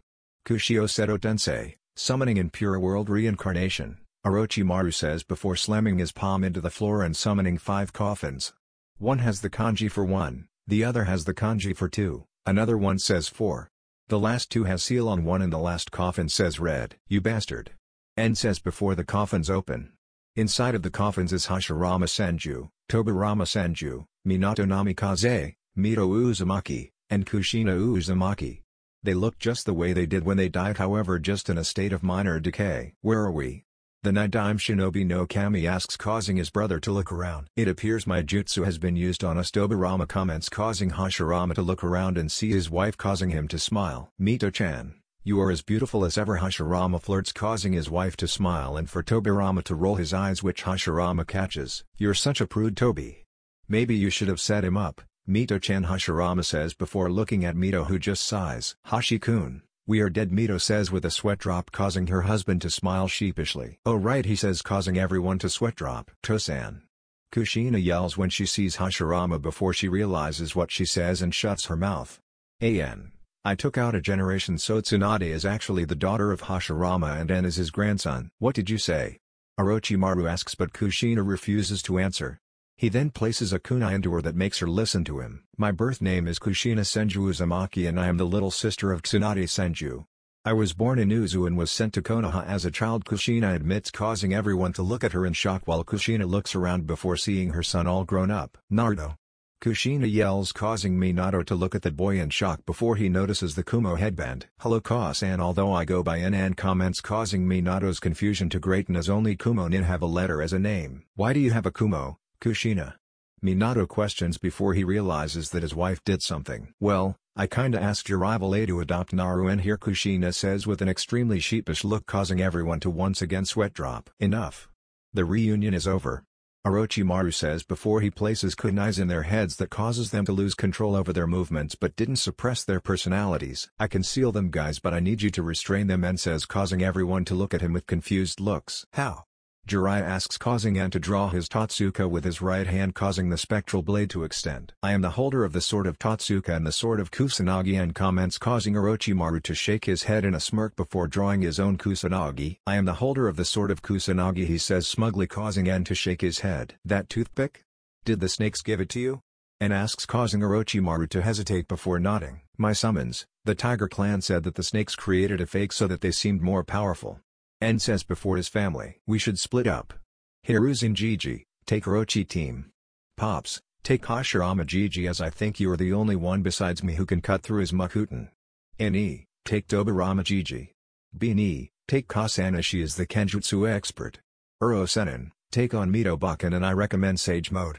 I got Tosanen, says, causing everyone to nod and spread out until it is only N and Minato. I don't think you can keep up. Sochi, Minato comments before throwing a kunai, which N dodges. However, Minato flashes to it and tries to stab N in the heart, but N just flashes behind him and has his Kusanagi to his neck. Tosan, I am the fastest man alive, and today, we decide who is the fastest man in history, N says, causing his father to flash away with a smirk. Let's get serious then, Minato says before closing his eyes, and when he opens them, they have a bar in the middle. Let's dance, N says before black tiger stripes appear on his face, his hair turns white, and when he opens his eyes, the sclera was blue and he is only a pupil. He then draws his Kusanagi and he and his father disappear in two flashes, one white, one yellow. Z versus Hashirama. Oh, you're M's son.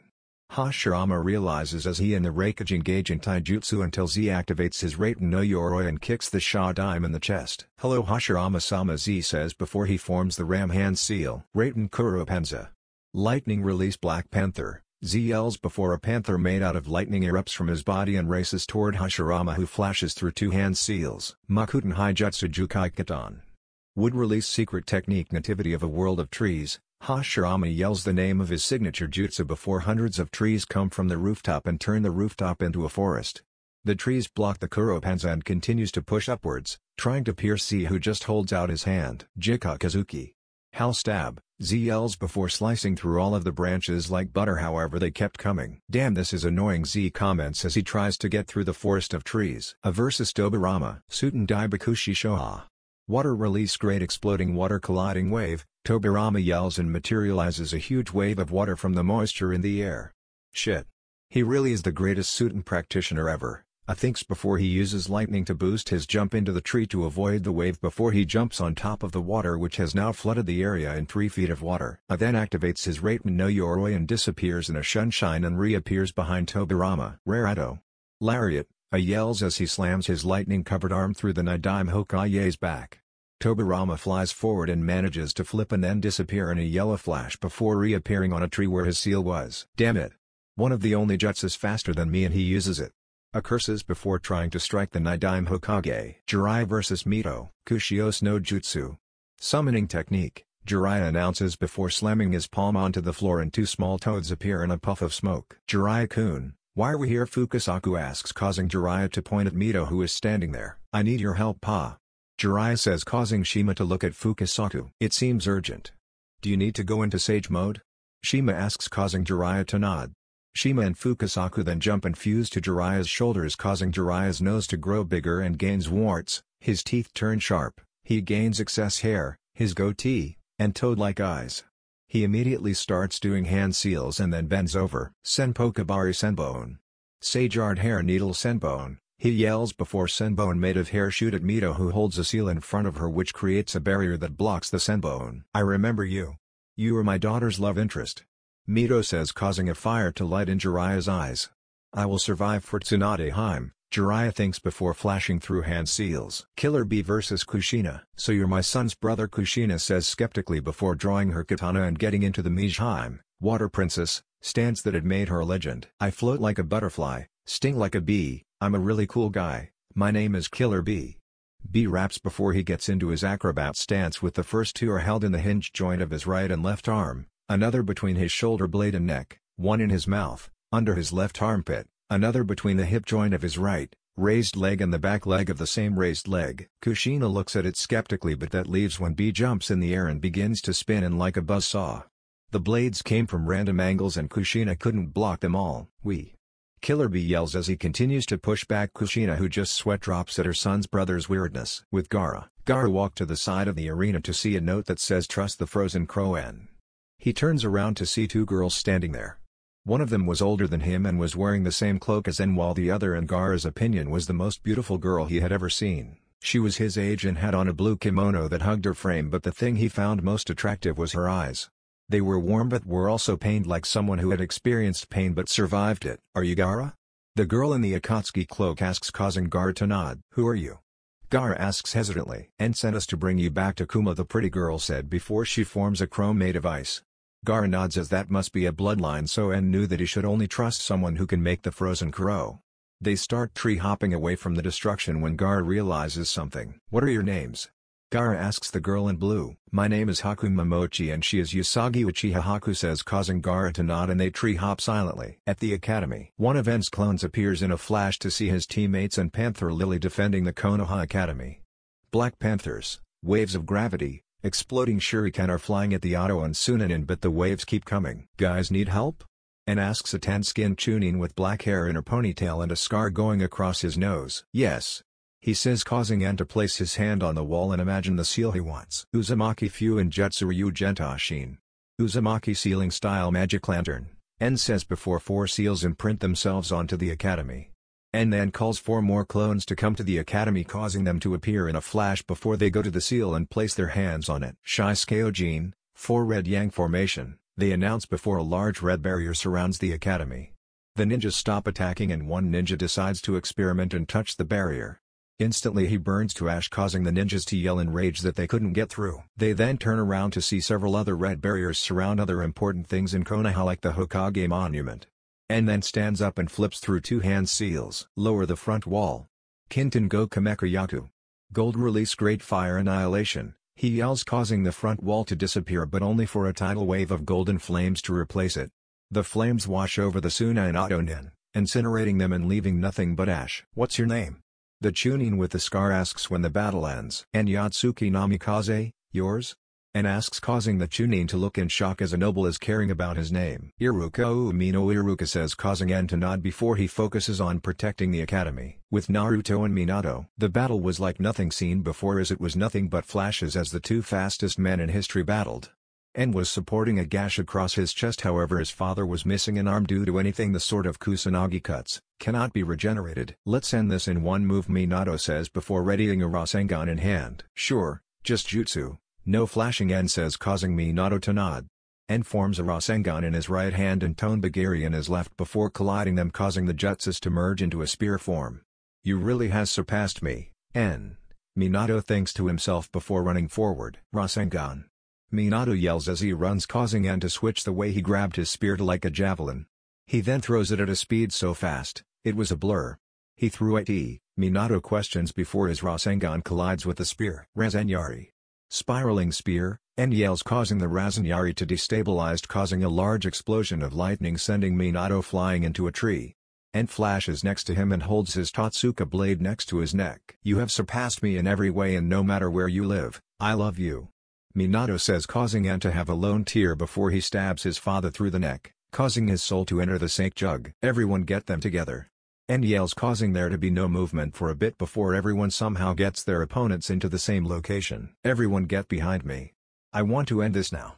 N yells before closes his eyes and concentrates before raising one palm to the sky, causing storm clouds together. Orochimaru's eyes widen in fear when he sees the clouds. Stop him now. Orochimaru yells, but he is too late as En opens his eyes and points one finger at Orochimaru and the Edo Tenseis, Kirin. En yells, causing a lightning dragon made of real lightning to come from the sky and strike the group, causing a large explosion.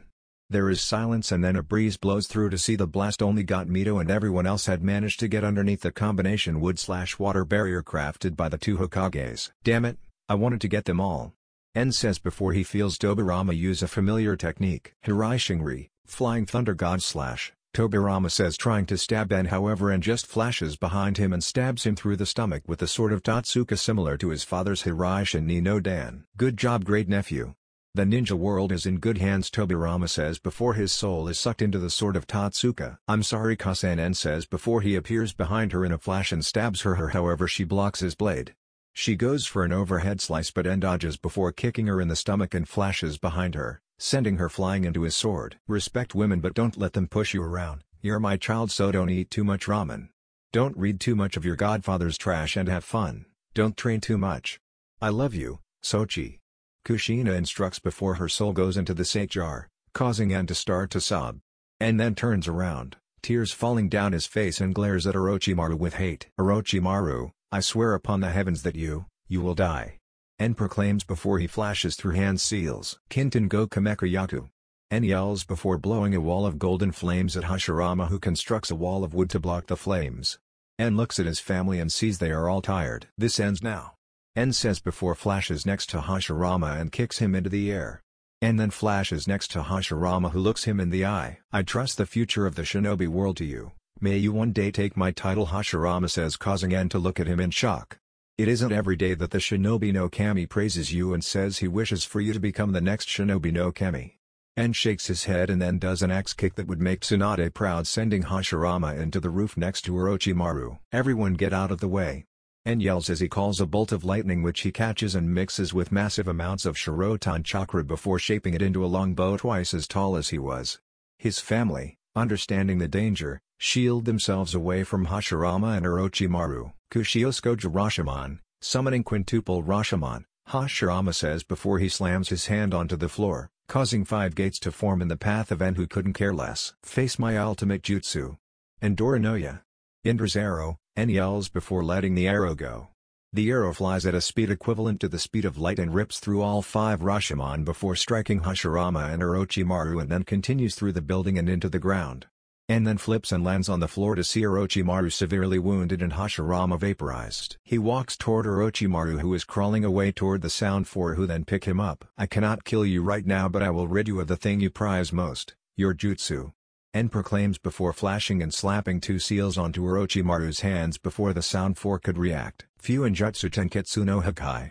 Sealing Tenketsu destruction, En says while forming a ram sign, causing Orochimaru to scream in agony before the Sound Four shine away. En then falls forward with a thud, causing his family to rush to him. Sorry, that was a battle I had to fight alone. Thank you for respecting that, En says before falling unconscious. Wow, the kid just fought 6S ranked ninja and won. I admit, they weren't at full strength or he would have lost, but still. Jiraiya says, causing everyone to nod in agreement. The Sundaime Hokage then faces Konoha to see very little damage and the battle's over. The invasion is over. We have won. Hiruzen announces, causing there to be cheers as the invasion was over and Konoha with the help of Kumo had won. 2 weeks since invasion of Konoha. 2 weeks had passed and En had been in the Konoha hospital for that time. He had required no medics as he only suffered fatigue and chakra exhaustion, so Hiruzen Sarutobi had given him a nice quiet room that seemed to be always occupied by En's family or girlfriends. Some praise the Raijin for almost single-handedly turning the tide, while others despise the boy for being the Jinchuriki of Kurama despite what he did for them. They tried to say that caused property damage and should be arrested, however the Sundaime of both villages didn't listen at all. That group of Jinchuriki haters had even hired 3 Chunin with words of honor and fame to kill En while he was unconscious. However, when they entered, they found En surrounded by his girlfriends who were pissed off that he had knocked himself unconscious. Those 3 Chunin were worse off than those hurt in the invasion. After that, the Sandames had decided that it was better if Kumo left. As such, En was in a hospital in Kumo, which is where he is now rousing. Good morning. How long have I been unconscious? En asks his family when he wakes up. 2 weeks, he says, causing En to go wide-eyed. 2 weeks. En yells, causing A to nod. Yes. How are you feeling? A asks as En gets up and dressed. and then starts stretching his stiff muscles before looking at his family. Get as new and comments causing A and Z to nod as they too stand up. Meet at my office in 3 hours, Z says before he and A walk out of the hospital room. Kumo, Reikage office. A week later. All Ajanon that participated in the Chunin exams were standing in a line in front of Z, their Reikage. Due to their performance in the Chunin exams and the following envision, I would like to promote the members of Team 12 and Team 14 to Chunin rank, Z says before handing the 5 Janon their Chunin flak jackets, causing them to have to return their Janon flak jackets. Due to their performance in the Chunin exams and the following envision, I would like to promote Samui Hito and Yugito Ni to Chunin rank, Z says before handing the girls the flak jacket, leaving N with a sad look but is also happy that his friends were promoted. A notices this and looks at his father with a smirk, which Z returns. Due to performance in the Chunin exams, the following invasion and the battle against 6 cage level shinobi, I would like to promote En Yatsuki Namikaze to Jonin rank, Z announces, causing there to be silence before En jumps and grabs his Jonin flak jacket. He then leaps over the table and hugs his father and brother before leaping over the table once again. You can now call me En senpai. En yells at his friends, causing Yuki to kick him in the head, sending him flying into the wall. Thank you, Reikage-sama, all of the Chunin say in unison before they disappear in sunshines. En gets up before looking at his family with a serious look that doesn't see often. Pops, A&E, I need to go on a training trip, En says with complete seriousness, causing Z to raise an eyebrow. Why? You just became a Jonin? Asks, causing En to sit down in one of the chairs. You know my group, the Akatsuki? Well, we have an enemy called the Hakume, Nightfall, and they wish to capture all of the Jinchuriki to resurrect of the Juubi, 10 tails, En explains, causing his father and brother to think before Z asks the question En had been waiting for. How powerful are they? Z asks, causing En to cover his ears. They are a group of 7S ranked missing ninjas, En says, waiting for the roar. 7S ranked ninjas. Z and A yell in unison, causing En to be glad he covered his ears. 7S ranked ninjas is enough to take down villages. Yes, which why I want to go on a training trip, En concludes, causing A to sigh. Fine, you may go on a training trip. How long? Asks, making En scratch the back of his head. 2.5 years, En says, causing his father to stand up in shock. Why so long? Z yells, causing En to sigh once more. That is how long it will take for the Hakume to begin collecting Jinchuriki, En explains, causing A to sigh as he saw the logic. Fine, but you have to tell everyone, A says with a sadistic grin, as he knew what En's girlfriends would say or rather do to En if he told them. Damn, En says before quickly writing a few notes and sending them away in a tenso. He then hugs both his father and brother and disappears in a flash. Kumo Gate. Why did you call us here? Kara asks as she stands there along with the rest of the Janon, Killer B, Daru, and Kimimaro. En is sitting on a large scroll in front of the gate of Kumo with a sad look and Panther Lily on his shoulder trying to console him. I'm leaving, En announces, causing everyone except the members of the Akatsuki to look shocked. What? We just got back. Yugito yells as she had just got En back and he wants to leave. I have to train to fight against a group of S-ranked ninjas who are coming after the Jinchuriki. I'll be back in 2.5 years. Then take me with you. I need to train as well if they are going for Jinchuriki. Yugito yells, but En stands up from his scroll. No. I need to be strong to protect you. You, Gaara, Beanie depend on me to defeat them. I need to be strong enough to protect all of you. En yells, causing Yugito to hesitate before sighing in defeat. En then hugs Daru, Kimimaro and Killer B before facing his girls. He hugs Samui, who begins to cry on his shoulder, causing him to look at her in shock as he had never seen her cry before. Gaara, I'm sorry I have to leave just as soon as you got here, but I must for the safety of the village. I hope you understand, En says with his head bent in shame before looking at Gaara, who sighs. Of course, brother, Gaara says, causing En to look up in shock as he knew Gaara trusted no one. I'll see you soon, brother. Oh, by the way. En says before leaning in, causing Gaara to as well. Haku loves ice cream, En whispers, making Gaara to blush and tried to come up with an excuse, but En had moved away. I'll be back before you know it, En says, causing her to nod in sadness. He turns to Yugito, who slaps him hard, causing him to recoil in shock before she hugs him tight. He looks at her, causing her to slap him once again before walking away.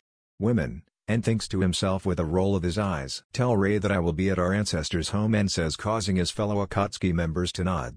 En then hugs Yuki, Konan, Kei and Usagi before looking at Panther Lily, who nods and jumps onto his shoulder. Let's go. En yells before he and his furry companion disappear in a flash. With that, the Raijin left his home. 2 ninjas were walking down the path toward the gate of Kumo. The older one looked about 17 and had spiky golden blonde hair. His hair had black highlights in the form of tiger stripes along with piercing sapphire eyes. He had on a black tank top that were frayed at the sleeves and had white lightning bolts on the bottom along with a pair of black Hanbu pants and black shinobi sandals. He has an Akatsuki cloak wrapped around his shoulders causing it to billow behind him in the wind. But the most noticeable thing about him was the many weapons that he had attached to him. He had 2 katanas strapped to his hip, a sakord and 2 black tonfa. He also had a shakujo in his hand that jingled with every step, a bishamon-yari, 3-pointed spear, a walking stick and a weird sword that the handle is as long its blade. He had a tiger fang on a neck's lace and kumo headband wrapped around his arm causing the gate guards to calm down a bit when they see it. The other ninja a little bit younger at 14 and looked different from the other ninja. He had straight blue hair with bangs that covered one eye and gave him an air of mystery. White shirt with a blue tint under a hooded dark blue coat with light blue edges, 2 strings with shield-shaped pendants hanging down from the hood. He was wearing black Hanbu pants along with blue shinobi sandals with his ankles wrapped in bandages. On his forearms, he has gauntlets that are made of overlapping plates. But the most noticeable thing about his was the 2 swords at his waist and a bow going across his back. The bow was about 6 feet and was pure white which was broken every foot by a gold ring attached to the bow to reinforce it. The swords were an old katana and wakizashi daisho set that even in their sheaths, onlookers could tell they had seen war. A group of bolt appear in sunshine and the leader with a hawk mask holds his hand out. "Halt! Who those there?"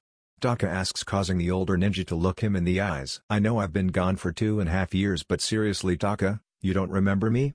The ninja says causing Taka to go wide-eyed behind his mask and for him to fall to one knee. "Welcome back," and Taka proclaims causing the rest of the bolt to realize who it was and they drop to one knee as well.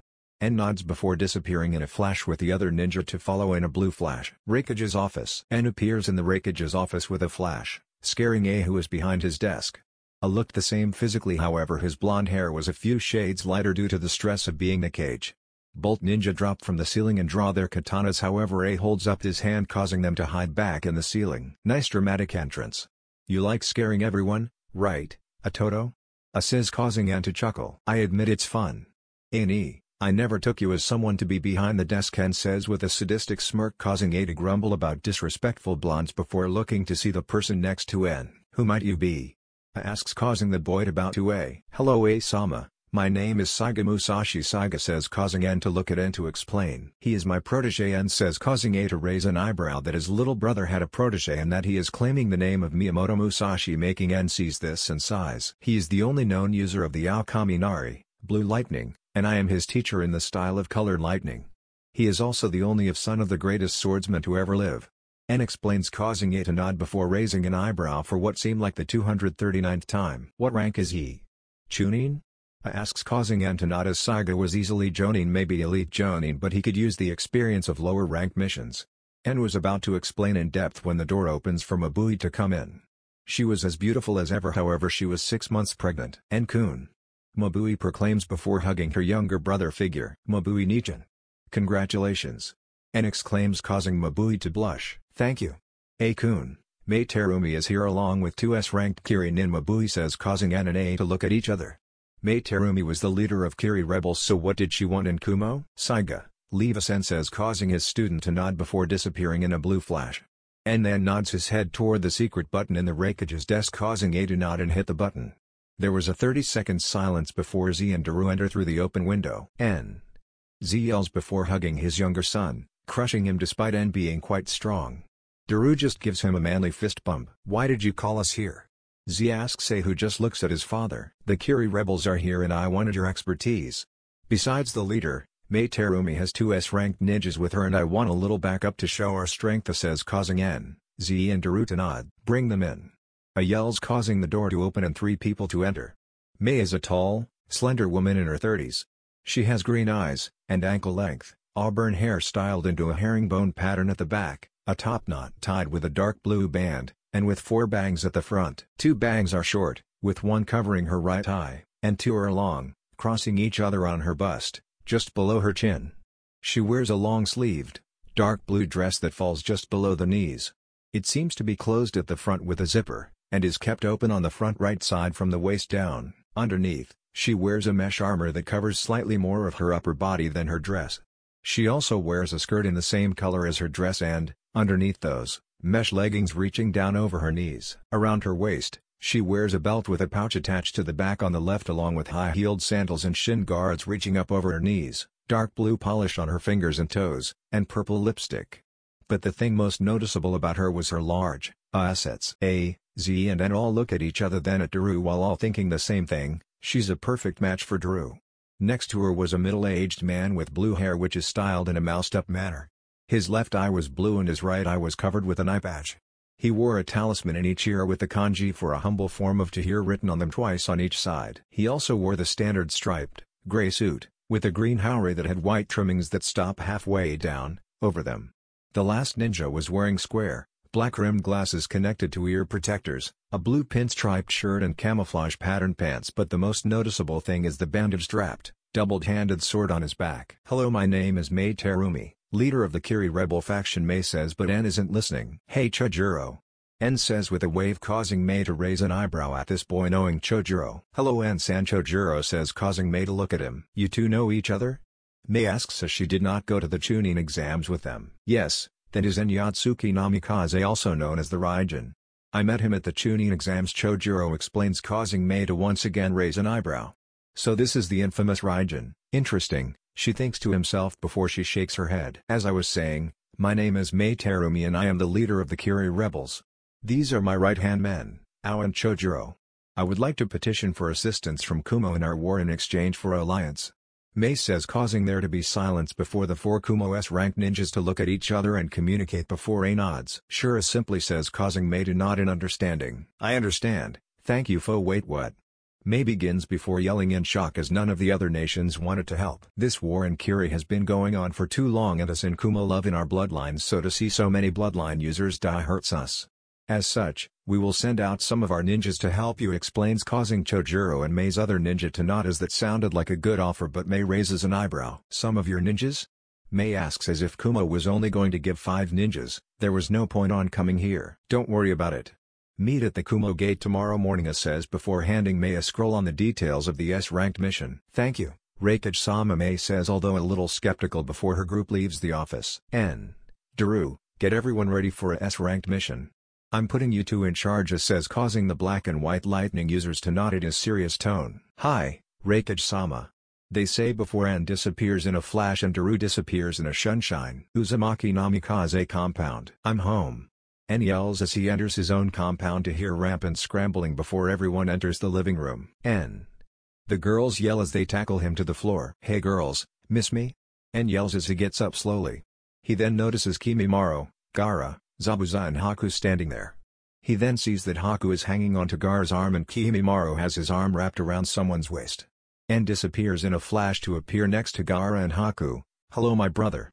It looks like you've been busy while I've been gone," N says to Gaara, causing Haku and Gaara to erupt in blushes, and Haku was about to punch N in the face but N had already flashed away. "Kimi ni, it appears you have finally fallen in love," N says while forming a heart with his hand. He then realizes that the girl had crimson red hair. "You're an Uzumaki?"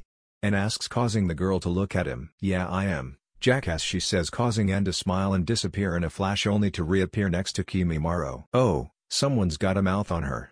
You literally found your exact opposite, Kimimaro ni. Hi, I'm N Yatsuki Namikaze, your cousin," N says before drawing the weird sword from his back, causing the girl to suck in breath. "Is that?" the girl asks when N holds it in front of him. It was about 6 feet long and the blade itself was 3 feet long and had the kanji for wind on it, while the handle was solid chakra wood and had a circle made of metal as the pommel. "Yep, Kizikiri, wind cutter, the sword of the first Uzumaki created through the Tomashi no Ken no Jutsu, sword of the soul technique.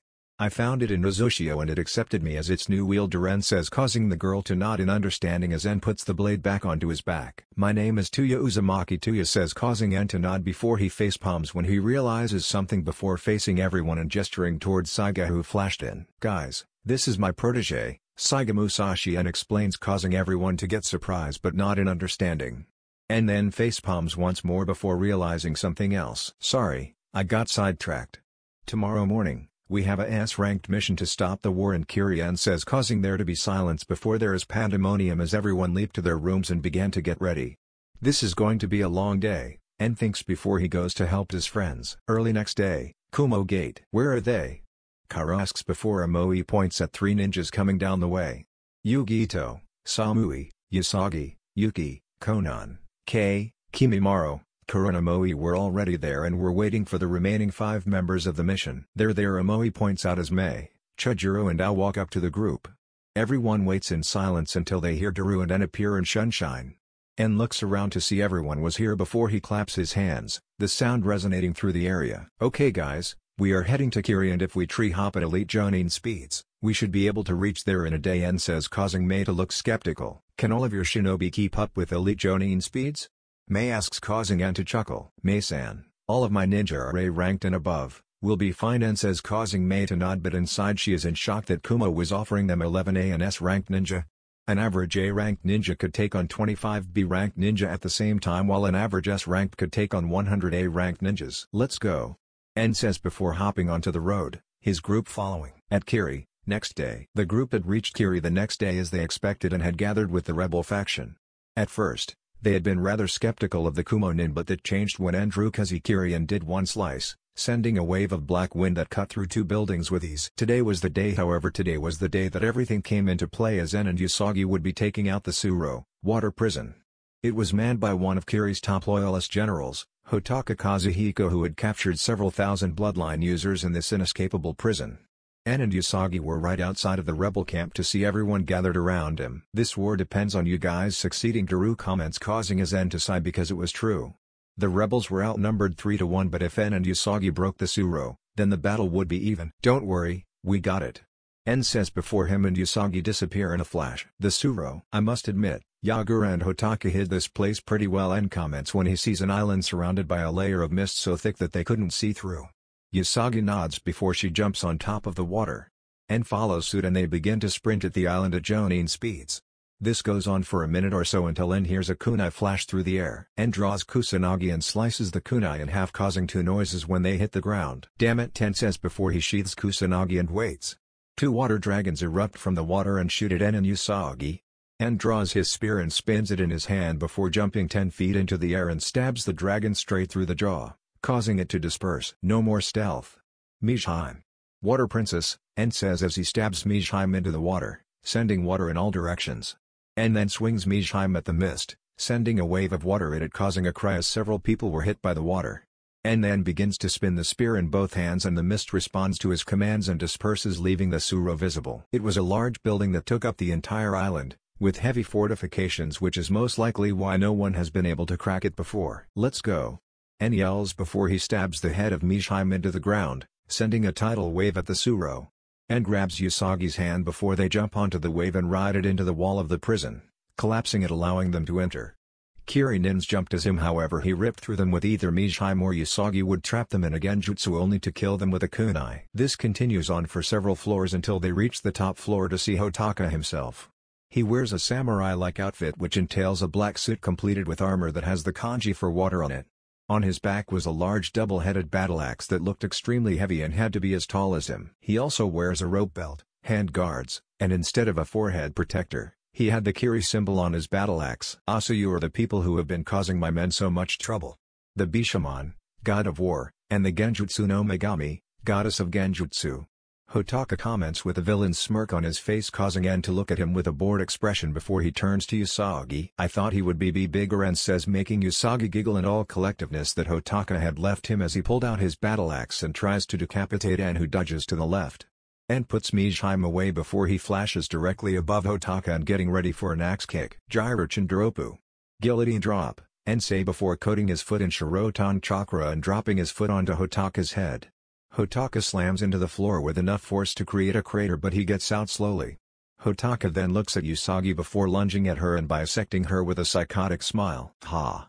I killed your girlfriend, Hotaka says before looking at Usagi's remains to see them turn to crows and reform behind Hotaka with a kunai at his neck. She then slits his neck with ease, causing his body to fall lifelessly to the floor. Arrogant bastard, Usagi says, which En nods in agreement. En then writes a note that says the warden is down before sending that away to Mei in a flash. Let's go free the bloodline users, En say before drawing Kusanagi. Usagi runs ahead when she sees a guard walk by and looks him in the eye, putting him under her genjutsu. She then slits his neck before walking back to En. They are 2 floors downstairs, Usagi says before she starts walking downstairs with a sway in her hips. In the cells, En reads the chart saying which prisoner was where and what was their charges. A majority of the prisoners were there for bloodline-related crimes, causing En to just cut the locks of their cells. After about an hour of freeing prisoners, En and Usagi were standing in front of about 3,000 ninjas. "Okay guys. Onto the rebel base." En yells, getting a loud cheer from the crowd before they all begin to walk on water back to the base. 3 hours later. They had ran at Chunin speed for 3 hours until they finally reached the rebel base, which opened their doors for their friends and family they had lost. "We did it. This war is ours." En yells, getting a loud cheer from all of the rebels before they go back to their families. Usagi walks up to Mei with the chart in hand while En and Daru were going over plans, as they knew that Yagura would most likely attack them very soon. "We found 30 Yotan users, Lava Release, 25 Futon users, Boil Release, 10 Shoten users, Crystal Release, and many other Bloodline users. Here's the list. I think we should go check on the boys," Usagi explains before her and Mei begin to walk to the war tent.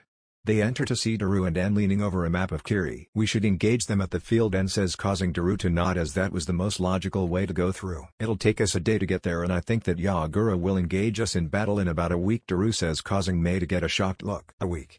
Mei yells, as they were expecting Yagura to come in about a month or so. "Yeah, after we broke into the Suro, Yagura, or rather Toby, will get antsy and will want to get it over with," En explains, causing Mei to raise an eyebrow. "Toby?"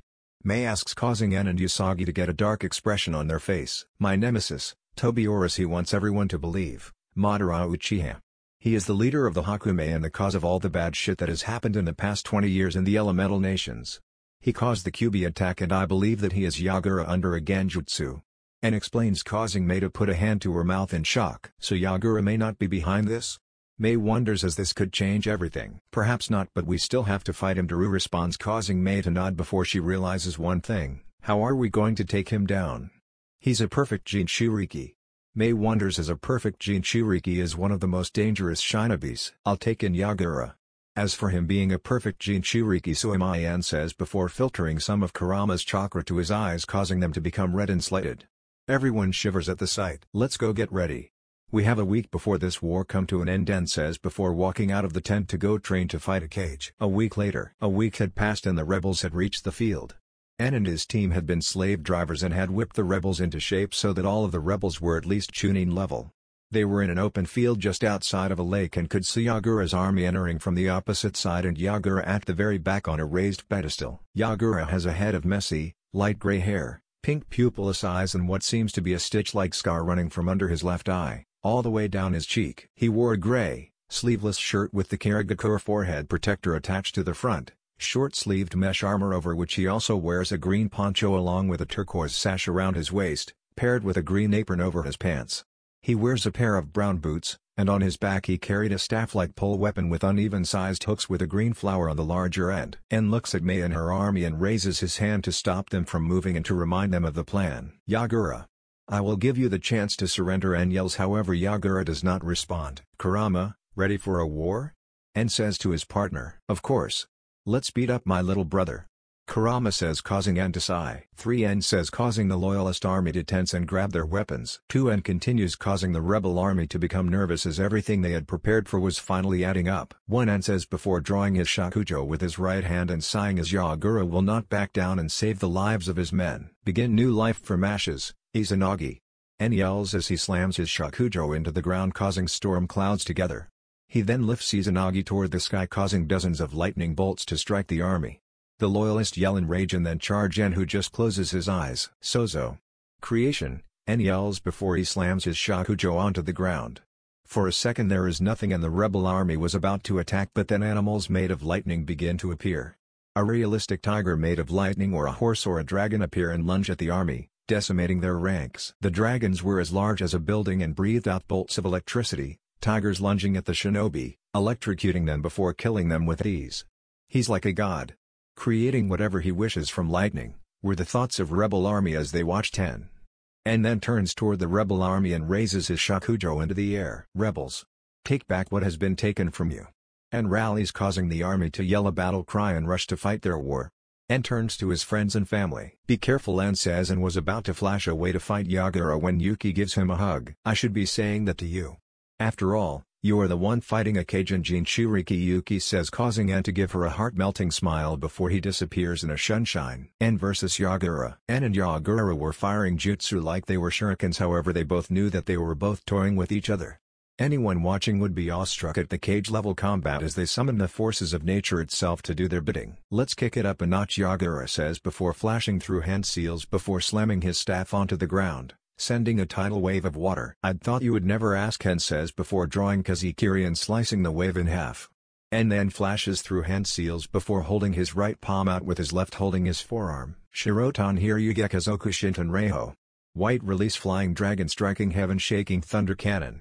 And yells before shooting a beam of white lightning as large as Kurama at Yagura, who begins to spin his staff causing a humongous shield of water to form and block the strike. Yagura then spins his staff and shoots the water at En in the form of water whips which phase through En causing Yagura to raise an eyebrow. "Tenso ya no Dan, Tenso fourth step," En says before drawing his walking stick and holding it out in front of him. The wood peels away to show an ordinary katana. "Reduce all of creation to ash, Rujin Jaka." En yells causing the blade in the area around Yagura and En to erupt in gold flames. "Jokaku and Jo." Fortress blaze, En yells causing an enormous wall of flames to surround them so that Yagura could not escape before he points Rujin Jaka at Yagura. "You cannot win," En says before flashing at Yagura and kicking him in the chest. However, Yagura dodges and goes for a thrust with his staff causing En to flash back. "Fool, you cannot defeat me," Yagura says before pointing his staff at the sky, causing it to rain. En grins before focusing on the clouds forming, or more importantly, the electricity inside of it. En raises his palm to the sky before pointing at Yagura. "Kirin." En yells causing a dragon made of lightning to shot from the skies and at Yagura in a second, causing a large explosion and cloud of dust to cover the area. "Fu Uten Datapa." En yells before blowing the dust away to see Yagura in his three-tailed partial transformation. "You have forced me to use the Sanbi's chakra," Yagura says causing En to growl and point Rujin Jaka at Yagura. "He has a name." En yells as he and Kurama say the same thing in unison. En flashes and slices at Yagura, who dodges before covering his fist in coral and punching at En, who dodges. This continues until En manages to flash twice before Yagura notices and manages to slice off one of Yagura's tails. "Argh." Yagura screams before he shifts into his tailed beast form, however En could tell he was still in control. Yagura roars causing the rain to increase causing En to scowl. "Ready, partner?" En says before holding Rujin Jaka in front of him in a kendo stance. "Let's do this." Kurama yells in his head before En is engulfed in golden chakra before turning into a chakra shroud. It is made of golden flames just like En's Kinton chakra and had 6 Magatama, 2 distinctive pieces of hair like horns resembling the Sage of the Six Paths silhouette, and swirl designs that resemble the Uzumaki clan symbol. The patterns on the shroud usually extend partway down the En's arms and legs. Rujin Jaka changes as well as it now looks like an ancient and scorched katana. Yagura charges a Baijudama before letting loose the dense ball of chakra at En, who just stands there and waits for it to get close. "Zankanotachi, Higashi, Kyoku Yitsujin, Longsword of the Remnant Flame, East, Rising Sun Edge," En says as he focuses Kurama's flames into the edge of Zankanotachi before he jumps into the air and slices the Baijudama cleanly in half before both halves disintegrate. "I'm sorry, brother," En says before slicing his sword, sending a wave of golden fire twice as large as his Gokamekiyaku. With Saiga flashes through hand seals before his body is coated in blue lightning and he draws his swords. "Shinryu no Mai." Dance of the True Dragon. Saiga yells as he disappears only to reappear with both of his words through 2 loyalists' chest. He then steps with his right foot, swinging his katana to decapitate another man. He then sheaths his swords and concentrates before opening his eyes, which spark with blue lightning. "Hyunan Ju Uchikamon Jiri." Secret sword technique, diagonal crossgate opening slash. He yells as he draws his swords in an X formation, sending a giant wave of blue lightning in the form of an X, slicing through dozens of the approaching men. "Damn it, they keep coming," he mumbles under his breath before jumping back into the fray. With Daru and Mei. "Hey cutie, mind keeping me company?" Mei says to Daru as he slices through men with his chakra-enhanced cleaver sword. "Sure, things are getting dull," he says as he charges one fist with black lightning and punches a man in the face, sending him into 5 of his friends. A man tries to sneak up on Daru, but Mei appears in a sunshine and stabs him through the skull with a kunai. Daru then looks her in the eyes and she nods before flipping the 10 hand seals. "Suten Sweryu Udan." Water release water dragon bullet, she yells as she draws on the nearby mist to form a looming water dragon which roars. Daru smirks as he flashes through his own signs. Raiden Kuryu. Lightning release black dragon, he yells as an equally large dragon forms from his back before merging with Mei's water beast. The 2 dragons combine to form an 100-foot-tall tornado of black twisting water with 2 beady red eyes that sparks fear in the heart of the army. Daru then reaches out and grabs the busty woman's hand as they both focus on controlling the dragon. Rantan Kuroi Kami Nari Swaryudan. Storm release Black Lightning Water Dragon Bullet. They yell in unison as the dragon slams into the wall of the army without hesitation. The soldiers are either crushed under the force of the dragon or electrocuted by the millions of volts traveling through the water. Mei watches with a sadistic grin before turning to Daru with a smile. "We make a good team," she says, causing the lazy man to smile as well. "Yes we do," Daru says as his Kuroi Kaminari no Yoro appears and he rushes into battle, eager to attempt the woman he cared for despite her considerable skill. With Naruto and Jagura. Zan Kanotachi, Kita, Kenshi Kaijin. Longsword of the Remnant Flame, North, Heaven and Earth and in Ashes. And yells the name of his technique as the wall of flame strikes Isabu/Agura, causing it to scream before it falls over unconscious. And lets Kurama's chakra recede back to the seal when he feels someone enter his Jokakuinjo, Fortress Flame, causing him to turn around to see Tobi. He is wearing a white cloak with black clouds and has an orange swirl pattern mask on his face that had one hole which held a Sharingan. "Ah, En-kun. Is this some of the power you have received after your training?" Tobi says to En, who just looks at him before disappearing in a flash only to reappear with his arm around Tobi. He's gotten faster, Tobi thinks. "Yep. I'm strong enough to take down you and the rest of the Hakume. So why are you here? Do you want to die?" En says before holding a kunai to Tobi's neck. However, Tobi just phases through him to reappear about 10 feet away from him. "Not at the moment. I felt my puppet begin to die so I came to check up on it," Tobi comments, causing En to nod. To anyone else, it felt like a conversation, but it was more like a game of shogi. "One mistake and you lose." "Are you here for the Sanbi?" En asks, making Tobi shake his head. "Oh, you can keep him for now, but soon we will have all of the Baijuu, including yours, En-kun." "Good day," Tobi says before melting into the ground. En didn't follow as he knew Tobi could be on the other side of the elemental nations by now, so there was no point. "What have I done?" Yagura says as he returns to his human form and falls to his knees. "So he really was controlled this entire time," En says with a lad pity before looks toward the sky. "You have done many horrible things, but the best way to seek redemption is to try to serve your village with your life," En says before walking away, not looking back. En lowers the flames to see the war still going on, causing him to run ahead to meet them. "Your leader has been defeated. You have lost. Stand down." En yells with his voice laced with Kurama's chakra, causing half of the soldiers to lay down their weapons in defeat while the other half refuse. "I refuse to live with those bloodline freaks." A soldier yells, causing a roar of agreement coming from the ones who refuse to stand down. En sighs before flashing through hand seals and creating a halo out of white lightning in front of his hands. Shirotan raises Akasu, white release laser circus. En yells as he shoots beams of white lightning that only hit the people who spoke out. Mei walks forward and she has only 1 or 2 cuts, but otherwise she is okay, but the thing that En notices is that she is leaning on Daru's shoulder. Mei forms a platform out of the earth with Doden chakra so that she was taller than everyone. "My name is Mei Terumi and I will be your Godai Mizukage. Follow me into a new path for Kiri," Mei announces, causing everyone to cheer as their time as the village of the Bloody Mist was over. "Kumo, we're back." En yells as he walks into the Raikage's office along with Daru and Kimimaro to see Z and A at their desks with thoughtful expressions on their face. "Welcome back. I heard that the war was over and that Mei became the Godai Mizukage," comments, causing En to nod as that was true before he pulls out a scroll and hands that to A, who opens it. "An alliance. Daru, Kimimaro, you are dismissed. En can give me the mission report," says, causing both of the Jonin to nod and disappear in a sunshine. En opens his mouth to begin his report, however A just raises his hand. "En, I don't care about the report right now," says, causing En to raise an eyebrow. "En, there is something you must know. I am retiring," says, causing En to go wide-eyed. "But you've only been the Raikage for 3 years. En yells in shock, making A lean back in his chair with his hand on his chin. "I can't deal with the office life. So I am going to replace Shinako, who is retiring, and become the Jonin commander," explains, causing En to nod in understanding, but then remembers one important thing. "But who'll be the Raikage?" "Daru won't do it. Dodai likes to teach. I fear for our future if Bini became Raikage." "So who's going to be the Raikage?" En asks, causing A and Z to look at each other before A turns back to En and opens his mouth to answer En. "You are Raikage's office." "What?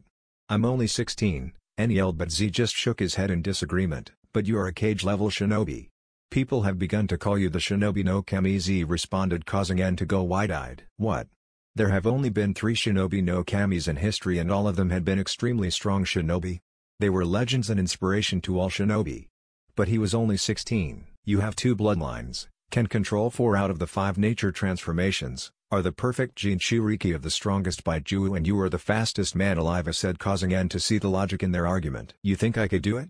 N asked, still unsure about this. Yep, and you have me and Pops here for help and advising you in anything you don't know. Fine, I'll take the hat, N said, causing Z to clap in approval. Your inauguration will be in 3 weeks, said before N sighed before disappearing in a flash. 3 weeks later, N had told his friends and family, and to say they were shocked was like saying that Mudatabi was a little bit perverted.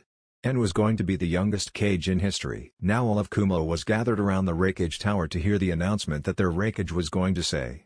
A walked out of the tower onto the balcony above everyone and begins the announcement that would change Kumo history. Ladies and gentlemen of Kumo, I am sorry to inform you that I, your Yondaime Raikage, will be retiring and instead, taking the position of Jonin Commander. Announced. There was mixed reactions from the crowd as their Raikage was leaving, but he would still be keeping them safe. But the thing that everyone was wondering was, who's the new Raikage? Please welcome to office your Godime Raikage, En Yatsuki Namikaze announced, causing cheers and applause to erupt from the crowd. En was the child of their son Daime Raikage and brother to their Yondaime Raikage, not to mention he was the shinobi no Kemi. En walked onto the balcony in his golden Raikage hat and cage robes, which is unlike any of the other cage robes. He was no longer wearing his Akatsuki cloak and is instead wearing a black cloak exactly like his biological father's, but instead in white lightning bolts on the bottom and had the kanji going down the middle that said Godime Raikage in white. As En walked out, the cheers increase until they are almost deafening, but En stopped them with a raise of his hand. Thank you, people of Kumo. I would like to say that I will protect this village like my forefathers, with all of my might. This village is my home just like yours, and I will treat it as such. You are my family, my brothers and sisters in arms and in heart. The will of lightning sparks in all of us. En preached, causing cheers before En smiled and walked away. Raikage's office, an hour later. I've only been Raikage for 1 hour and I already have paperwork, En cried before En gets an idea. Why not just have more of me to do the work? En thought before forming 3 Raiden Kage Bunshine and leaning back into his chair. The shinobi world is crazy at the moment. Kumo and the Akatsuki are at war with the Hakume, who are trying to destroy us all. They do not care about village affiliation or rank. They will destroy all of us. The other shinobi villages must know about this, En thought to himself before hitting the seal on his desk that summoned his brother, father and Daru to his office. En waited about 5 minutes before everyone enters and A and Z facepalm. Kage Bunshine, why didn't I think of that? A and Z said in unison. En smirked before gets a serious look as he remember why he called them. I want to call a Gokage Kaidan, 5 Kage Summit, En said, causing his predecessors and Daru to raise an eyebrow. Why? Z asked as Gokage Kaidens were not called often. We need to rally again, the Hakume, En said, causing his council to nod as that is something worth gathering the Kages. Where? I asked as you can't have a Gokage Kaidan at a village as it was highly irregular. I'll send a letter to Mifune. I met him during my adventures with the Akatsuki and he is one of my only rivals when it comes to Kenjutsu, En said, causing Z to sigh as it seemed that En knew every Kage level shinobi in the nations. En quickly wrote a letter before sending it away in flash to Mifune. Okay, now we wait, En said, causing everyone to nod and leave. En kicked his feet onto the table and began to read his Icha, giggling pervertedly the whole time. Raikage's office. Next week. En was going through the Uzumaki scrolls on weapon forging when he hears an eagle fly across his village before landing on his windowsill. En pets the bird before taking off the scroll to read the letter that Mifune wrote him. Hello En-kun, congratulations on becoming the Kage of your village, as I know that was your dream. On to business. I have talked to my council and we will allow you to host a Gokage Kaidan in our lands as a neutral territory. Good day, Mifune En read with a smile on his face. He nodded and began to write letters to the other 4 Kages. Once he finished, he sent them away in a flash. Once again we wait, En said before leaning back and waiting for the response. Forge of the Uzumaki Namikaze compound. A week later. En was hammering a 2 piece of chakra metal before he stopped, walked outside and raised the still piping hot pieces of metal in his hands toward the sky. He then called down a bolt of lightning that struck the pieces of metal before he took it back inside, hammered at it a few times before repeating. This continues for several hours before En feels someone come into his barrier seal. Hello Yugi-chan, En said as he continued his work before he quenched the blade handles in hero water that he had borrowed from Shibuki from Dakigakure. He then quickly wrote several seals onto the handles before once more going outside and pumping billions of volts of Shirotan chakra into the handles. Once the shock is over, En got a successful smirk. Their handles were black and looked much like a katana handle except that it had no blade. En. The responses from the Kages are here, Yugito said with paper in her hand, causing En to go wide-eyed before flashing in front of her and grabbing the letters. He quickly read and gets a serious look before looking at his girlfriend. Call Daru, Z and A tell them to meet me at my office in 30 minutes and to prepare for a trip, and said before putting away all of his stuff, but Yugito was wondering what he had made. What did you make? It just looks like handles, Yugito asked, causing N to smile and push chakra into handles. Out of the handles form katana blades made of white lightning, making Yugito to get a shocked look. I based it off of my uncle's Raijin no Ken, and I found out my clan, the Uzumakis, actually created a seal that captures elemental chakra and releases it in a solid form. I had to try, so I created Isamu, courage, and Isao, honor, N said before cutting the flow of chakra and placing the blades on his belt. Let's go, N said before Yugito and him shine off of the compound. Raikage's office, 35 minutes later. N was sitting in his chair with A, Z and Daru standing in his office with their traveling equipment ready. The Kages have responded and we will be meeting in Tetsuno-kuni in 2 weeks. We must leave today in order to make it there, N said, causing his bodyguards to nod in understanding before they all walk out of the door towards the Gokage Kaidan. 2 weeks later, Tetsuno-kuni. The Kumo group reached Tetsuno-kuni quickly and had waited for the rest of the cages to reach Tetsu. During that time, En and Mifune had done several spars and the battles were extremely close. Incredibly close, to the point that 4 training fields had been destroyed and no one was allowed to be within 500 meters of the battle. After all, it was Bujutsu versus Ia. However, in the end, Mifune won more times than he lost, knocking En's ego down a couple pegs. But after a week of waiting, the other 4 cages reached Tetsu and it was time for the meeting. Everyone meet in a room with a semicircular table with a table in the middle that Mifune sat to mediate. En sat down first right in the middle with his bodyguards behind him and waited for everyone to sit down, but he just really wanted to see their reactions when they saw him. Baki was the first one enter, and when he saw En, he was surprised to see the Jinan from the invasion 3 years ago to be a cage. However, that is not what Kankuro and Tamari were thinking as they rushed in. However, A and Daru stopped them before they could attack him. "Where is our brother?" Tamari asked with rage evident in her voice, but En was the one who was upset at her care. "Gaara came to Kumo in a time of need and has thrived with us. He is an S-ranked shinobi, can control Shukaku, can sleep, has a girlfriend and plans to start his own clan. He is happy, and just for your own guilt for being bad siblings you want him to leave to come back to Suna. Then you will have to go through me and his rather possessive girlfriend," and argued, causing Tamari to tear up before turning away while Kankuro was giggling that his little brother had a girlfriend. And sat back in his seat and waits to see who would be next, and is surprised when it is his aunt, the pink-haired Banshee, the Scarecrow, and Hiruzen Gigi. Tsunade looked at him and began to tear up before she ran and wrapped him in a hug. "En-kun," she yelled as she squeezed the life out of her nephew. "Hi Tsunade, Oba-san," and Tsunade, En said, causing her to scowl as it made her feel old. "You're only 16 and you're Raikage?" Kakashi asked, as only 3 years ago, En was in the Chunin exams. "Why not?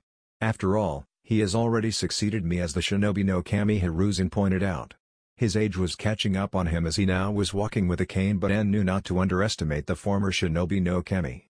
En was smiled and was about to respond, however he sees another cage enter. "En-kun," the tall redhead yelled as she hugged En before she looks around and runs to hug Daru. "Daru-kun, you haven't sent me a letter in so long," Mei yelled as she hangs off of Daru, who is blushing. En along with A and Z raise their eyebrows before En flashes next to Daru and Mei and begins to sing. "Sing with me now, sha-la-la-la-la-la, my, oh, my, look at the boy, too shy, he ain't gonna kiss the girl, sha-la-la-la-la-la-ow." En sings before he gets bonked in the head by Mei, who then looks at En with a far too sweet smile that makes En shiver. "I would shut up, En, before I kill you," Mei said, causing En to nod.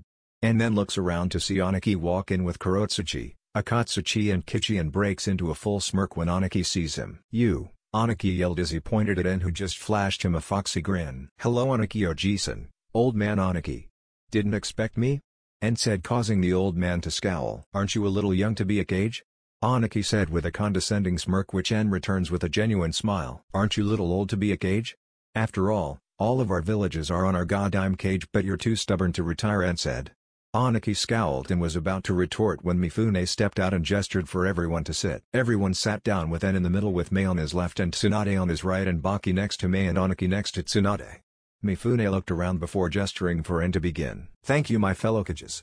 I am the goddamn Raikage, En Yatsuki Namikaze. I have called you here so that we may gather against a new threat, the Hakume. They are an organization that is hunting Jinchuriki," En explained, causing Baki, Mei and Tsunade to raise an eyebrow, but Aniki stood up. "So? Iwa could take them alone?" Aniki argued, but En just gives him an "Are you serious?" Look, Roshi has already been taken and the only reason why Han is not is because he is under the protection of the Akatsuki and said, causing Aniki to get a shocked look as that was not common knowledge. How do you know that? Kurotsuchi yelled before she drew a kunai on and all of the bodyguards jumped out, weapons at the ready to protect their own cage if the need came. Kurotsuchi pauses but puts away her kunai, causing the bodyguards to hesitate before jumping away. To answer your question, Kumo and our allies currently know the location of all the Jinchurikis as we wish to protect them from the Hakume who are trying to combine all 9 Baijuu to recreate the Juubian, explained, making Aniki laugh. So? It's just another stupid monster that we conceal and use like a weapon. He responded and growled before slamming his fist onto the table causing it to crack. The Juubi is the strongest thing to ever walk this earth. It the sage of 6 paths and the white-eyed god to fight the beast, and even then, the only way beat the beast was to seal it inside of the only true user of the Rinnegan. There was silence until Aniki said in a low but still audible voice, rumors are that your village currently has 5 Baijuus. So what? And responds, scowling at the implications. Aniki folded his hands in front of him and leaned back with an arrogant smirk. We would like our Baijuu back. And stands up and struck the table once more, shattering it in anger just like his big brother used to before yelling at the old man, to turn them into weapons. To treat the Jinchurikis as if they are garbage. They are our property. Aniki argued. You're a fool, and yelled causing the old man to scowl but then wasn't done. The Baijuu belong to no one. They are their own beings, granted life by the true god of shinobi and are sealed within their Jinchuriki by power-hungry fools. All 4 Jinchuriki of Kumo are perfect Jinchurikis, meaning we are partners, equals with our Baijuu, he roared at the old man who did not respond. There was silence as everyone took what he said in. That the Jinan from 3 years ago had become a strong cage that would not hesitate to fight for what he stood for. Just like his family, both biological and adopted. And leaned back in his chair and crosses his arms before saying, so no, you will not get the Gobi back. Baki paused to take everything in before pointing out, if the Hakume and the Juubi are such a threat, 1 or 2 villages will not be enough to defeat them. There was silence once more as the Kijis understand the implications until Mei said what they were all thinking. We must band together, all 5 nations. Tsunade looked like she was about to respond when strange plant-like creature with green hair, white skin and a single yellow eye that kept shifting to look into all of the Kijis' eyes and glared at the creature and spit out his name like it was a curse. Zetsu. The white-skinned creature smiles showing its shark-like teeth and yelled, Ensama. All of the bodyguards and Kijis jumped up, pointing their weapons at the what is this thing? And scowled and placed one hand on Kazukiri. He is the lead spy for the Hakume. Instantly the blade was out and at the neck of the creature. Why are you here? Instantly, Zetsu sang like a canary. Sasuke Uchiha is here. Slammed his hand onto the table, cracking it. Where? Downstairs, Zetsu said. And didn't wait for him to finish as he ran out the door, and Daru right behind him. It was time for a bug to be crushed and Naruto was just the person to do it. And kicked down the heavy wooden door with enough force to cause the door to instantly crumble, which looked impossible considering his slim build. The young Raikage surveyed the carnage with a close eye. A dozen samurai were laying on the floor, all either unconscious or dead, and standing in the middle were 3 people. One was a tall, muscular young man who has spiky orange hair, red-orange eyes and was wearing an Hakume cloak. The other was a lean-built young man of average height, straight white hair with a light blue tint, almond-shaped purple eyes, and like all members of the 7 ninja swordsmen of the mist, he had pointed teeth, one of which stuck out even when his mouth is closed, and growled when he noticed the sword on his back. It was the Kubikirabocho, the weapon of one of the men and respected most, but it was the man in the front that made En's blood boil. He had black eyes as well as black hair with a blue tint to it. His hair is spiky in the back, and he has chin-length bangs that parted down to frame both sides of his face. He was almost as tall as En and was wearing a white Hakume cloak over a black shirt with the Uchiha clan symbol. Well, if it is En, here to beat me? Sasuke said before laughing hysterically, his black and red eyes making him look all the more insane. En rolled his own cerulean eyes. You underestimate the gap between us, you are weak. Z and Daru ran into the room and Sasuke left once when he saw them. Oh look, it's your masters. I would run back to them Namikaze. I am the Raikage now, and when I am done, Usagi-chan will be the only true Uchiha left, and said with a cross of his arms. Sasuke scowled before disappearing a burst of speed. He reappeared behind En with his hand aglow in lightning. Chidori, he said as he went to pierce through En's chest only for his hand to be caught mid-thrust. Fool, daring to use lightning against its master. En scolded as he drew the lightning away and condensed it into his own hand, causing the lightning to become white. Tonebagiri, he yelled as he thrust his hand through Sasuke. The lightning blade went through the Uchiha only for him to regurgitate a new body for himself like a snake. Foolish Raikage, "But I am invincible," Sasuke bragged. He drew his sword and sliced it in, only for the Yotsuki to twist his body around and swipe at the Uchiha with his Tonbagiri. Sasuke quickly turned to block the lightning blade with his weapon only to jump back when he felt and flow his own lightning chakra through the blade. Sasuke opened his left eye wide, revealing the black eyes with red ellipses he now wielded. Amaterasu. However, both eyes widened when En did not burst into black flames and instead stood there with a foxy smile. Tensa Ya no Dan, Heavenly Transfer, fourth step. Before Sasuke could react, the Raikage was already below him, his white lightning armor fully charged and his Shakujo in hand. "Tenso, yo!" En yelled as he struck Sasuke across the chest with Izanami, sending the Uchiha flying backward. En disappeared in a white flash only to reappear behind Sasuke to strike him with his Shakujo once more. Sasuke had barely flew 5 feet when he was struck by En's elbow to his sternum.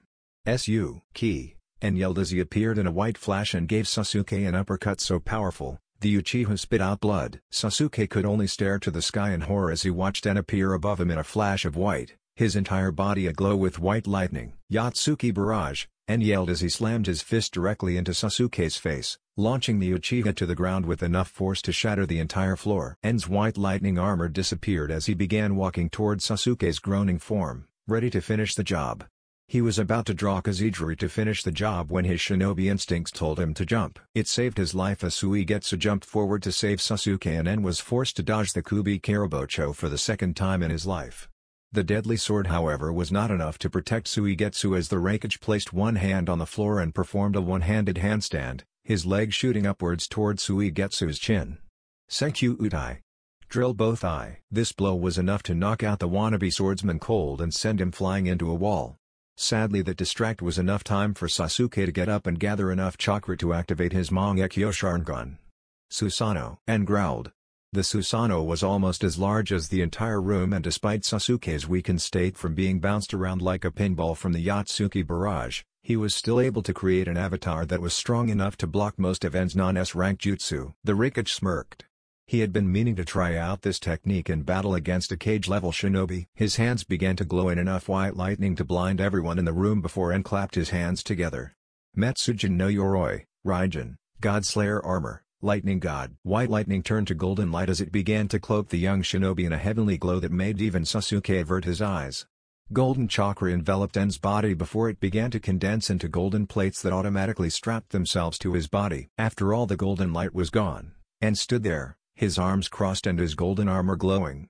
"En, Virgo Shaka's armor." Sasuke pointed one of his swords at En, his red and black kaleidoscope eyes spinning manically. "I am a god. You cannot defeat an Uchiha with your unenlightened eyes." En grinned as a sheet of white lightning erupted from his shoulders, flowing behind him like a cape. "You may be a god, but I am a god slayer." "What's that?" Tsunade asked. All of the cage and their bodyguards were standing a safe distance away from the battle.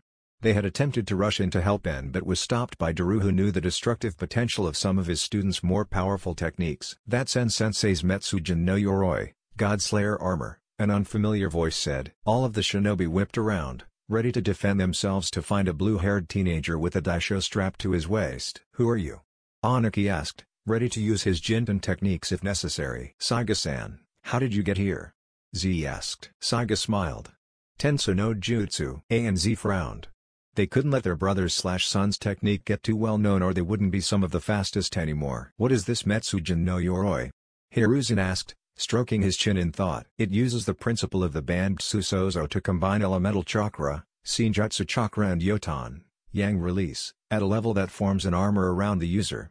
It allows the user to be as fast as a Raikage, as strong as Tsunade-sama, and have the ability to control lightning at a level thought even to be above En-sensei," Saiga explained. He had been with his sensei when En was designing the technique, and it was perhaps the only true SSS rank technique ever made by a shinobi. "What's the catch?"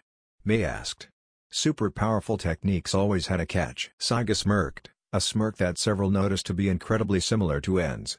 "The opponents don't usually last long enough for En-sensei to enjoy the fight." "Cheeky brats this new generation," as Anaki mumbled under his breath as he turned back to the battle, ignoring the snickers he received. "Try not to die too fast, Sasuke Uchiha. You deserve to pay for your crimes," En said. He was just about to charge at his girlfriend's brother when there was a shout of "Die!"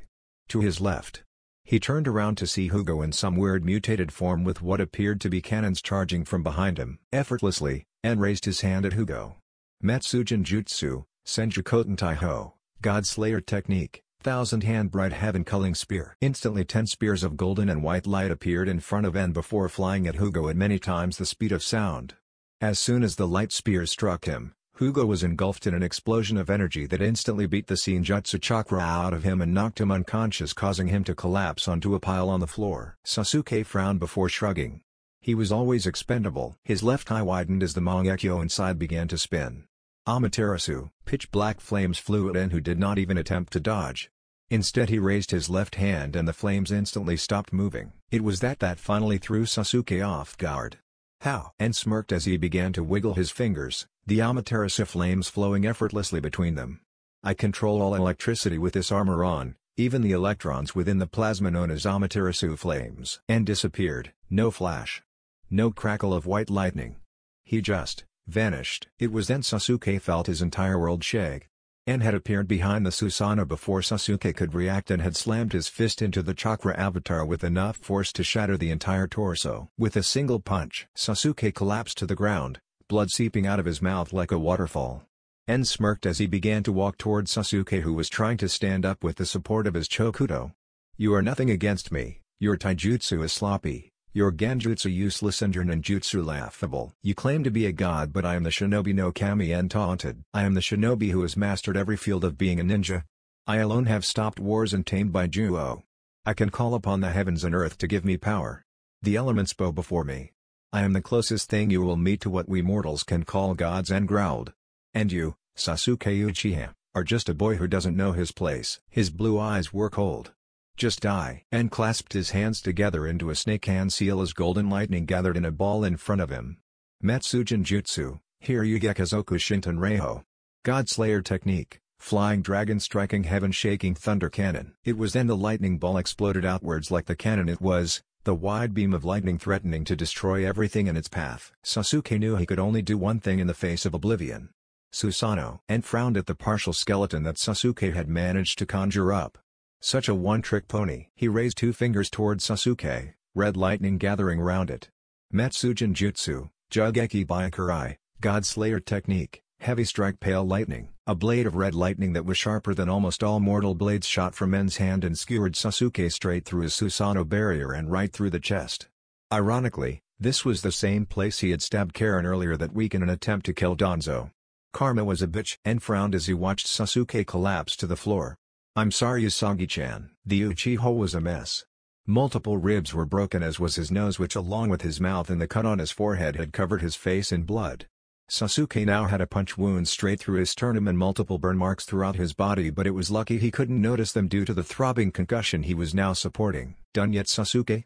En asked. Sasuke growled as he managed to stand up, his right hand beginning to glow with lightning as the entire room was filled with the sound of 1,000 birds chirping. Chidori. The last male Uchiha roared as he ran toward En, hand out like a lance. En sighed, a ball expanding in his hand before growing 4 white blades made of wind. Rasen Shuriken, En yelled as he mirrored Sasuke, clashing his technique against his opponent's. For a second, the two seemed equal until suddenly the wind blades of the Rasen Shuriken began to overtake the Chidori's lightning thrust when the world exploded in a burst of white light and wind blades for Sasuke. He could only scream in agony as the microscopic wind blades ripped apart his chakra circulatory system and all the nerve endings in his body, ending his career as a shinobi instantly. Once the dome of blades had subsided, it was only Sasuke who was lying motionless on the ground and En who was standing over him, solemn-faced and without any armor. Sasuke stared En in the eye, but both knew he wasn't trying to use any genjutsu. No, the battle was over and the winner had been decided. This was merely a talk between men of a similar cut of cloth in the cosmic scheme of things. How? You're not an Uchiha, how are you so powerful? Sasuke managed to cough out. I have people who care about me and I care about them. Through love there is power, En explained with a smile. It was similar to something someone once said to him. Sasuke gave a laugh, a smile on his face. You're crazy, En Yatsuki Namikaze. It was with that Sasuke Uchiha left the world. En bowed his head in respect. May you find a new transmigrant, Indra Oji-san. He carefully extracted Sasuke's eyes and sealed them away. The world would end if those ended up in the wrong hands. It was then En closed Sasuke's eyes for good and placed his Chokudo on his hands. You killed him. En turned around just in time to block a punch from a pink-haired girl he knew too well. Okashu. Cherry Blossom Impact, Sakura roared as she delivered as much power as she possibly could into her punch, however it was nothing compared to the power of Naruto's newly reignited Metsujin no Yoroi.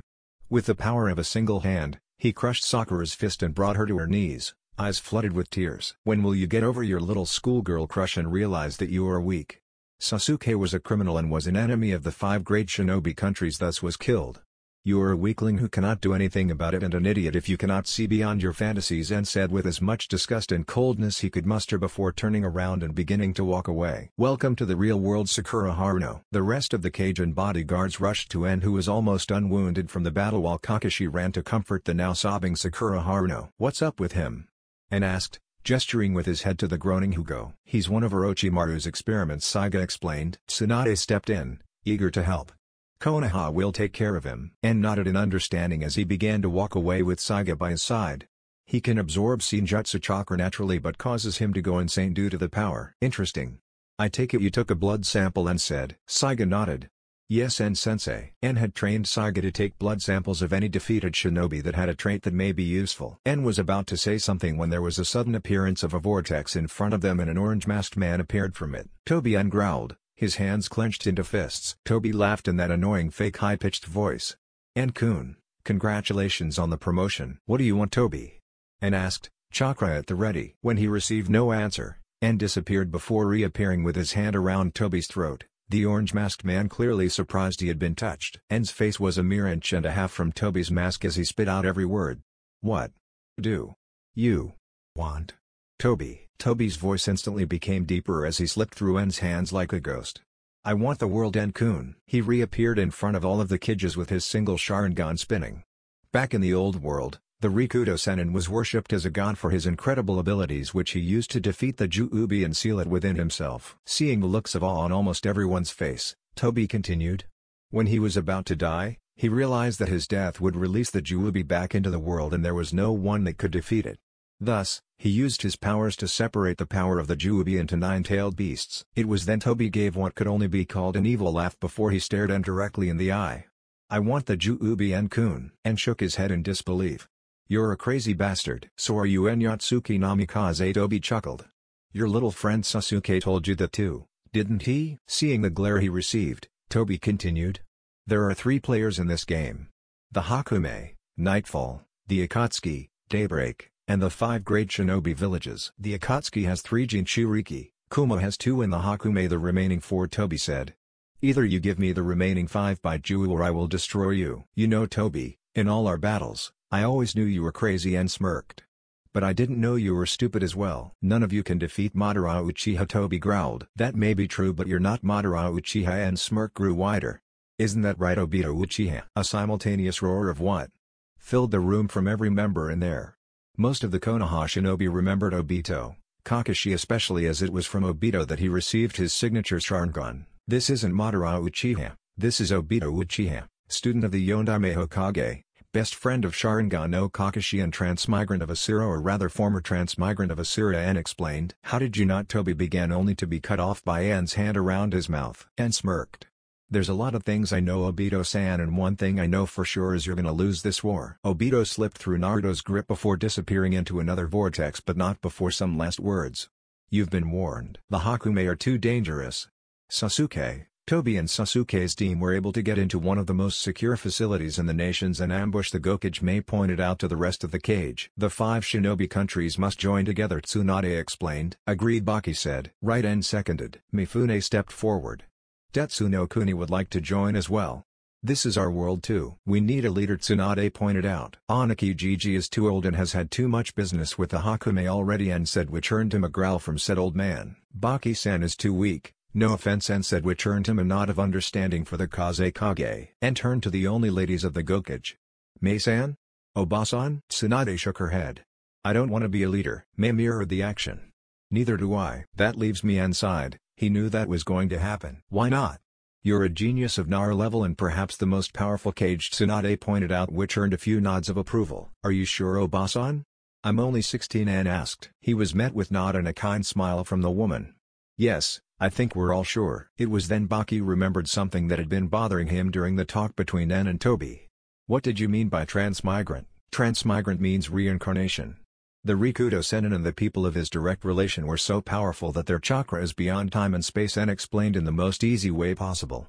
Hashirama Senju and Madara Uchiha were the second-to-last transmigrants of Asura and Indra Otsutsuki, the children of the Rikudo Sennin. Obito was supposed to be the reincarnation of Asura and Kakashi the reincarnation of Indra. However, the death of Obito threw a wrench in the plans, thus Indra and Asura's chakra left them and continued, which earned a gasp from the group and an eyebrow raise from Kakashi. The current transmigrants of Asura and Indra were Usagi and Sasuke Uchiha respectively. However, due to Sasuke's death, I don't know if Indra's chakra will transmigrate anytime soon. It was then Mei asked the golden question. How do you know so much? And smiled as Izanami appeared in his hand and his Metsujin no Yoro sparked to life around him, making him look like a knight of peace. I am the transmigrant of Hagoromo Otsutsuki, the Rikudo Sennin and master of chakra. The time is over for the 5 shinobi countries in Tetsu no Kuni. Now it's time for the allied shinobi forces, An said. With a slam of his shakujo on the ground, 6 beasts made of different colored lightning sparked to life and flew into the sky. A brown bear. A blue shark. A green hawk. A yellow dragon. A red phoenix. A gray wolf. Those animals heralded the start of a new world. That's the end, guys. If you enjoyed, then make sure to leave a comment. This is Chaos Shinobi signing off.